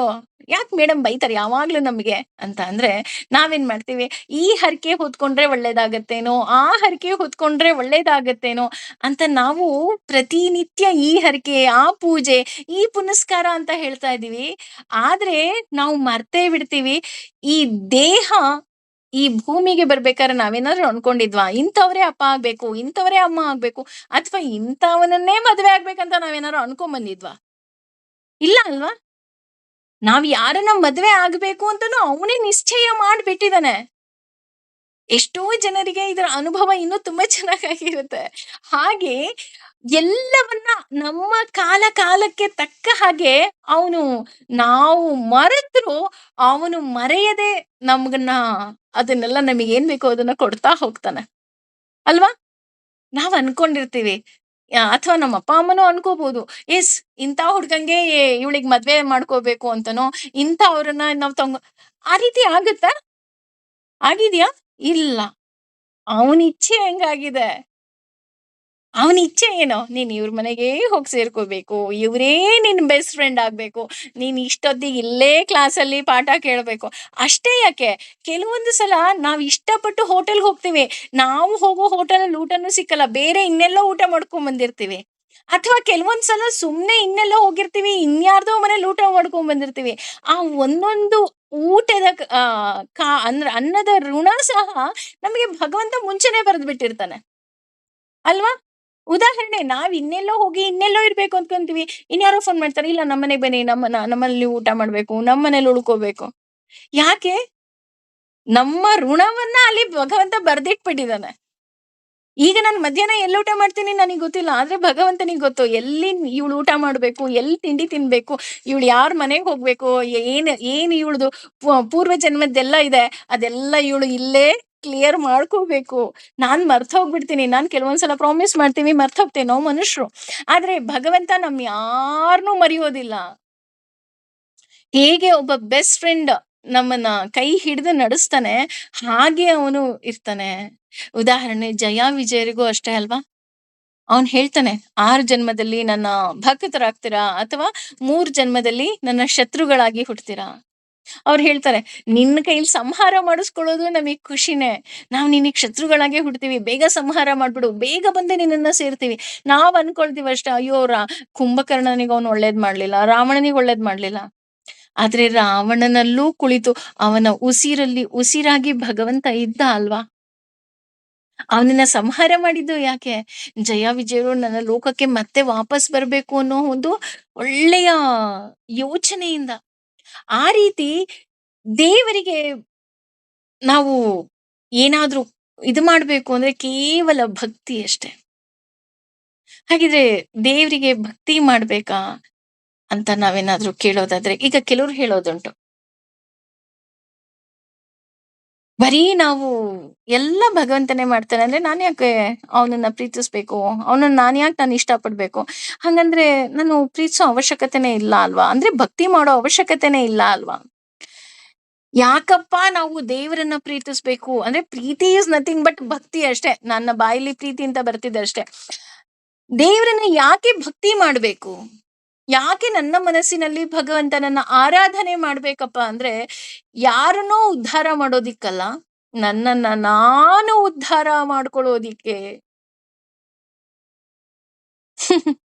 ನೋಡಿ, ಇಲ್ಲೂ ಅಷ್ಟೇ, ನಾನು ಭಕ್ತಿ ಮಾಡೋದು ಸಹ ನನ್ನ ಉದ್ಧಾರಕ್ಕೆ. ಹಾಗೇನೆ ಪ್ರತಿಯೊಂದಕ್ಕೂ ನಾವು ಅವನಿಗೆ ಧನ್ಯವಾದ ಹೇಳಿದ್ರೂ ಸಹ ನಾವು ತುಂಬಾ ಕಮ್ಮಿನೇ. ಯಾಕೆ ಅಂದ್ರೆ ಪಂಚ ನಿಧಿಯನ್ನ ಕೊಟ್ಟಿದ್ದಾನೆ. ಪಂಚಶ್ರೀಗಳು ಅಂತ ಹೇಳ್ತಾರೆ. ಕಣ್ಣು, ಮೂಗು, ಬಾಯಿ, ಮನಸ್ಸು, ಸ್ಪರ್ಶ. ಅದಕ್ಕೆ ಇದನ್ನೆಲ್ಲ ಮನಸ್ಸು, ಸ್ಪರ್ಶ, ಅದಕ್ಕೆ ಇದನ್ನೆಲ್ಲ ಶಿರಸ್ಸು ಅಂತ ಕರೀತಾರೆ. ಈ ರೀತಿ ನಮಗೆ ಕೊಟ್ಟಿರುವುದಕ್ಕೆ ನಾವು ಎಷ್ಟು ಧನ್ಯವಾದವನ್ನ ಹೇಳಿದ್ರು ಸಾಲಲ್ಲ. ಈ ರೀತಿ ನಾನು ಹೆಜ್ಜೆ ಹೆಜ್ಜೆಗೆ ಭಗವಂತನಿಗೆ ಧನ್ಯವಾದ ಹೇಳಿದಾಗ ಮಾತ್ರ ದೇವರನ್ನ ಕಾಣೋದಿಕ್ಕೆ ಸಾಧ್ಯ. ಹಾಗೇನೆ ಅವನ ಉಪಕಾರವನ್ನ ನಾವು ಮರೆಯೋದಿಕ್ಕೆ ಸಾಧ್ಯವೇ ಇಲ್ಲ. ಅಪ್ಪಿತಪ್ಪಿ ನಾವು ಅವನ ಉಪಕಾರವನ್ನ ಮರೆತ್ವಿ ಅಂತ ಅಂದ್ರೆ ನಾವು ದೇವರನ್ನ ಕಾಣೋದಿಕ್ಕಾಗೋದಿಲ್ಲ. ಯಾವತ್ತೋ ಒಂದು ದಿನ ಕೂತ್ಕೊಂಡು ಇಷ್ಟು ದಿನ ಭಕ್ತಿ ಮಾಡಿದ್ರುನು ಒಂದಿನ ಕೂತ್ಕೊಂಡು ನಾನು ಅವನಿಗೆ ಏನೋ ಶಾಪ ಹಾಕ್ಬಿಟ್ಟೆ ಅಂತ ಅಂದ್ರೆ, ಅಥವಾ ನನ್ನ ಬಾಯಲ್ಲಿ ಏನೋ ಒಂದು ಅವನ ಬಗ್ಗೆ ಕೆಟ್ಟ ಅಭಿಪ್ರಾಯ ಬಂತು ಅಂತ ಅಂದ್ರೆ, ನಾನ್ ಹೇಗೆ ದೇವರನ್ನ ಕಾಣೋದಿಕ್ಕೆ ಸಾಧ್ಯ? ಈಗ ಉದಾಹರಣೆ, ನಾನು ಇಲ್ಲಿಂದ ಬೆಂಗಳೂರಿಗೆ ಹೋಗ್ಬೇಕು ಅಂದಾಗ ನಾನು ಹೋಗ್ತಾ ಇರ್ತೀನಿ. ಎಸ್, ರೂಟ್ ಮ್ಯಾಪ್ ಹಾಕೊಂಡಿದೀನಿ, ಕರೆಕ್ಟ್ ಆಗೇ ಹೋಗ್ತಾ ಇರ್ತೀನಿ. ಮಂಡ್ಯ, ರಾಮನಗರ, ಚನ್ನಪಟ್ಟಣ ದಾಟಿದ್ಮೇಲೆ ರಾಮನಗರದವರೆಗೂ ಹೋಗ್ತೀನಿ. ಇನ್ ನೆಕ್ಸ್ಟ್ ಬಿಡದಿಗ್ ಹೋಗ್ಬೇಕು. ಅಷ್ಟೊತ್ತಿಗೆ ನಾನೆಲ್ಲೋ ಇನ್ನೇನೋ ಯೂ ಟರ್ನ್ ತಗೊಂಡ್ ನಾನು ವಾಪಸ್ ಬರ್ತಾ ಇದ್ರೆ ನಾನು ಬೆಂಗಳೂರಿಗೆ ಹೋಗಕ್ ಸಾಧ್ಯನಾ? ಇಲ್ಲ. ವಾಪಸ್ ನೀನ್ ಮೈಸೂರಿಗೆ ಬರ್ತೀಯಾ? ನೀನ್ ಹೇಗ್ ಬೆಂಗಳೂರಿಗೆ ಹೋಗ್ತೀಯಾ? ಹಾಗೇನೆ ನಾನು ಅವನ ಬಗ್ಗೆ ಕೇವಲ ಒಂದು ನಿಷ್ಕಲ್ಮಶವಾದ, ನಿಷ್ಕಾಮವಾದ ಭಕ್ತಿ ಪ್ರೀತಿ ಅಷ್ಟೇ ಇರ್ಬೇಕೇ ವಿನಃ ಯಾವುದೇ ರೀತಿಯಲ್ಲೂ ಸಹ ಅವನ ಮೇಲೆ ನಮಗೆ ಅಪನಂಬಿಕೆ ಇರಬಾರ್ದು. ಅವನ ಉಪಕಾರವನ್ನ ನಾವು ಅಪ್ಪಿತಪ್ಪಿ ಮರೆತ್ವಿ ಅಂತ ಅಂದ್ರೆ, ಯೂ ಟರ್ನ್ ತಗೊಂಡು ಮೈಸೂರಿಗೆ ಬಂದ ಹಾಗೆ. ನೀನು ಬಿಡದಿವರೆಗೂ ಹೋಗಿ ಯೂ ಟರ್ನ್ ತಗೊಂಡ್ರು ನೀನ್ ಬೆಂಗಳೂರಿಗೆ ಹೋಗಕ್ಕಾಗಲ್ಲ ಅಲ್ವಾ? ನೀನ್ ಬೆಂಗಳೂರಿಗೆ ಹೋಗ್ಬೇಕಾದ್ರೆ ನೀನ್ ಬೆಂಗಳೂರಿಗೆ ಹೋಗ್ಬೇಕೇ ವಿನಃ ಯೂ ಟರ್ನ್ ತಗೊಂಡೆ ಅಂದ್ರೆ ನೀನ್ ಅದು ದಟ್ ಈಸ್ ಯೂಸ್ಲೆಸ್. ಇಷ್ಟು ದಿನ ನೀನ್ ಮಾಡಿದ್ದೇ ವ್ಯರ್ಥ ಆಗೋಗ್ಬಿಡತ್ತೆ. ಹಾಗೇನೆ ಅವನು ಕೇವಲ ನಮ್ಮ ಸ್ನೇಹಿತನಾಗಿ ಇರ್ತಾನೆ. ಅದಕ್ಕೆ ಇಲ್ಲಿ ಹೇಳ್ತಾ ಇರೋದು ಸುಹೃದಂ. ಅವನು ಎಲ್ಲಿದ್ದಾನೆ? ಉಡುಪಿಲಿದಾನ? ಪುರಿನಲ್ಲಿದಾನ? ಇನ್ನೆಲ್ಲೋ ಇದಾನ? ಇನ್ನೆಲ್ಲೋ ಇಲ್ಲ ರೀ. ಅವನು ನಿಮ್ಮ ಹೃದಯದಲ್ಲಿ ನೆಲೆಸಿದ್ದಾನೆ. ಹೃತ್ ಕಮಲದಲ್ಲಿ ನೆಲೆಸಿದ್ದಾನೆ ಭಗವಂತ. ಜ್ಞಾತ್ವಾ ಅಂದ್ರೆ ಇದನ್ನ ಅರಿತರೆ. ಹಾಗಿದ್ರೆ ಕೃಷ್ಣ ಕೃಷ್ಣ ಹೇಳ್ತಾನೆ, ಅರ್ಜುನ ನೀನ್ ಯಾಕೆ ಕಷ್ಟ ಪಡ್ತೀಯಾ? ಯಾಕೆ ಅರ್ಜುನಂಗೆ ಕಷ್ಟ ಪಡ್ತಿದ್ಯಾ ಅಂತ ಹೇಳ್ತಾ ಇದ್ದಾನಪ್ಪ ಅಂತ ಅಂದ್ರೆ, ಎಲ್ಲ ಈ ನಿನಗ್ ಗೊಂದಲ ಆಗ್ತಾ ಇದೆಯಾ? ಯಾವ ದೇವ್ರನ್ ಪೂಜೆ ಮಾಡ್ಬೇಕು, ಏನನ್ನ ಮಾಡ್ಬೇಕು, ನಿನ್ನ ಹೃದಯದಲ್ಲಿ ಯಾರಿದ್ದಾರೆ ಅಂತ ನಿನಗೇನಾದ್ರು ಡೌಟ್ ಆಗ್ತಿದ್ಯಾ? ಇನ್ನೂ ಡೌಟ್ ಆಗ್ತಿದ್ಯಾ? ನಾನು ಇಷ್ಟೆಲ್ಲ ಹೇಳಿದ್ಮೇಲೂ ನಿಂಗೆ ಡೌಟಾ? ಹಾಗಿದ್ರೆ ಮೂಲ ಅಂದ್ರೆ ನನ್ನನ್ನೇ, ಅಂದ್ರೆ ಕೃಷ್ಣನನ್ನೇ, ಅಂದ್ರೆ ನೀನು ನಿನ್ನ ಹೃದಯದಲ್ಲಿರುವ ನನ್ನನ್ನೇ, ಕೃಷ್ಣನನ್ನೇ ನೆನೆದಾಗ ಏನಾಗತ್ತೆ? ಶಾಂತಿ ಮುಚ್ಚತಿ. ಮನುಷ್ಯನ ದೇಹ ಸಾರ್ಥಕವಾಗತ್ತೆ. ಯಾರೋ ಹೇಳ್ತಾ ಇದ್ರು, ನಾನು ಈ ದೇವ್ರನ್ನ ಪೂಜೆ ಮಾಡ್ಬೋದಾ, ಆ ಗುರುಗಳನ್ನ ಪೂಜೆ ಮಾಡ್ಬೋದಾ, ಇನ್ನೇನೋ ಮಾಡಬಹುದಾ? ಅದಕ್ಕೆ ಅವರ ಪ್ರಶ್ನೆಗೆ ಇಲ್ಲಿ ಉತ್ತರ ಇದೆ ಅಂತ ನಾನು ಅನ್ಕೊಂತೀನಿ. ಭಗವಂತನೇ ಹೇಳ್ತಾ ಇದ್ದಾನೆ, ಸುಹೃದಂ ಸರ್ವಭೂತಾನಾಂ ಜ್ಞಾತ್ವಾ ಮಾಂ. ಮಾಂ ಅಂತ ಅಂದ್ರೆ ನನ್ನನ್ನ. ಮಾಂ ಶಾಂತಿ ಮುಚ್ಚತಿ ಅಂದ್ರೆ ನೀನು ನಿನ್ನ ಹೃದಯದಲ್ಲಿರುವ ಭಗವಂತನನ್ನ ತಿಳಿದು ನನ್ನನ್ನೇ ನೀನು ಆರಾಧಿಸಿದಾಗ ನಿನ್ನ ಮನುಷ್ಯ ಜನ್ಮ ಸಾರ್ಥಕವಾಗತ್ತೆ ಅನ್ನುವಂತಹ ಒಂದು ದೊಡ್ಡ ವಿಷಯದೊಂದಿಗೆ ಈ 5ನೇ ಅಧ್ಯಾಯದ ಜ್ಞಾನವನ್ನ ಭಗವಂತ ನಮಗೆ ಕೊಡ್ತಾ ಇದ್ದಾನೆ. ಹಾಗಾಗಿ ಸರ್ವಂ ಶ್ರೀ ಕೃಷ್ಣಾರ್ಪಣಮಸ್ತು. ಸರ್ವೇ ಜನ ಸುಖಿನೋ ಭವಂತು. ಲೋಕಾ ಸಮಸ್ತ ಸುಖಿನೋ ಭವಂತು. ಸಮಸ್ತ ಸನ್ಮಂಗಲಾನಿ ಭವಂತು ಅಂತ ಹೇಳೋಣ. ನಮಗೆ ಇನ್ನಷ್ಟು ಜ್ಞಾನವನ್ನ ಭಗವಂತ ಕೊಡ್ಲಿ. ಯಾಕೆ ಅಂದ್ರೆ ಈ 5ನೇ ಅಧ್ಯಾಯದಲ್ಲಿ ಇರುವಂತಹ ಆ ಕೊನೆ ಸಾಲೇನಿದೆ, ಸುಹೃದಂ ಸರ್ವಭೂತಾನಾಂ ಜ್ಞಾತ್ವಾ ಮಾಂ ಶಾಂತಿ ಮುಚ್ಚತಿ ಅಂದ್ರೆ ಅವನ ಅಡ್ರೆಸ್ ಹೇಳ್ತಾ ಇದ್ದಾನೆ ಇಲ್ಲಿ. ನಾವ್ ಹೇಳ್ತೀವಲ್ಲ, ನಿಮ್ ಮನೆ ಎಲ್ಲಿ ಅಂದ್ರೆ ಇಂಥ ಕಡೆ ಅಂತ ಹೇಳ್ತೀವಲ್ವಾ. ಇಲ್ಲಿ ಭಗವಂತ ಹೇಳ್ತಾ ಇದ್ದಾನೆ, ನನ್ನ ಅಡ್ರೆಸ್ ಅಂದ್ರೆ ಭಗವಂತನ ಅಡ್ರೆಸ್ ಬೇರೆ ಎಲ್ಲೋ ಇಲ್ಲ, ನಿನ್ನ ಹೃದಯದಲ್ಲಿ ಇದೆ. ಆ ನಿನ್ನ ಹೃದಯದಲ್ಲಿರುವ ಭಗವಂತನನ್ನ ನೀನು ತಿಳಿದು ನೀನು ನನಗೆ ಶರಣಾದಾಗ, ಅಂದ್ರೆ ಭಗವಂತನಿಗೆ ಶರಣಾದಾಗ ನನಗೆ ಈ ನಿನಗೆ ಈ ಮನುಷ್ಯ ಜನ್ಮ ಸಾರ್ಥಕವಾಗುತ್ತೆ ಅಂತ ಹೇಳ್ತಾ ಇದ್ದಾನೆ. ಹಾಗಾಗಿ ಎಷ್ಟು ಸುಲಭವಾಗಿ ನಾವು ನಮ್ಮ ಜೀವನವನ್ನ ಸಾರ್ಥಕ ಮಾಡ್ಕೋಬಹುದು ಅಂತ ಹೇಳಿದಂತಹ ಆ ಭಗವಂತನಿಗೆ ಮತ್ತೊಮ್ಮೆ ನನಗೆ ಗೊತ್ತಿಲ್ಲ, ನನಗೆ ಈ ಭಗವದ್ಗೀತೆ ಅರ್ಥ ಹೇಳ್ತಾ ಮೊದಲೇ ನನಗೆ ಕೃಷ್ಣ ಅಂದ್ರೆ ನಿಜಕ್ಕೂ ತುಂಬಾ ಇಷ್ಟ. ಕೃಷ್ಣ ಅಂದ್ರೆ ನನ್ನ ಮುಖದಲ್ಲಿ ನಗು ಇರುತ್ತೆ. ನನ್ನನ್ನ ನೋಡ್ದವ್ರಿಗೆ ಗೊತ್ತಿರುತ್ತೆ. ಯಾವಾಗ್ಲೂ ನಗ್ತಾ ಇರ್ತೀನಿ. ಆದಷ್ಟು ನಗ್ತೀನಿ. ಆ ನಗುವಿನ ಹಿಂದೆ ಇರೋದು ನನ್ನ ಕೃಷ್ಣ. ಹಾಗಾಗಿ ಅವನು ಇನ್ನಷ್ಟು ಅವನನ್ನ ಹೇಗೆ ಪ್ರೀತಿಸ್ಬೇಕಪ್ಪ ಅಂತ ನನಗಂತೂ ಗೊತ್ತಾಗ್ತಾ ಇಲ್ಲ. ಆ ಇನ್ನೂ ಅತಿ ಹೆಚ್ಚು ಪ್ರೀತಿಸೋ ಶಕ್ತಿನೂ ಅವನೇ ನನಗ್ ಕೊಡ್ಲಿ ಅಂತ ಹೇಳಿ, ಸರ್ವಂ ಶ್ರೀ ಕೃಷ್ಣಾರ್ಪಣಮಸ್ತು. ಸರ್ವೇ ಜನ ಸುಖಿನೋ ಭವಂತು. ಧನ್ಯವಾದಗಳು.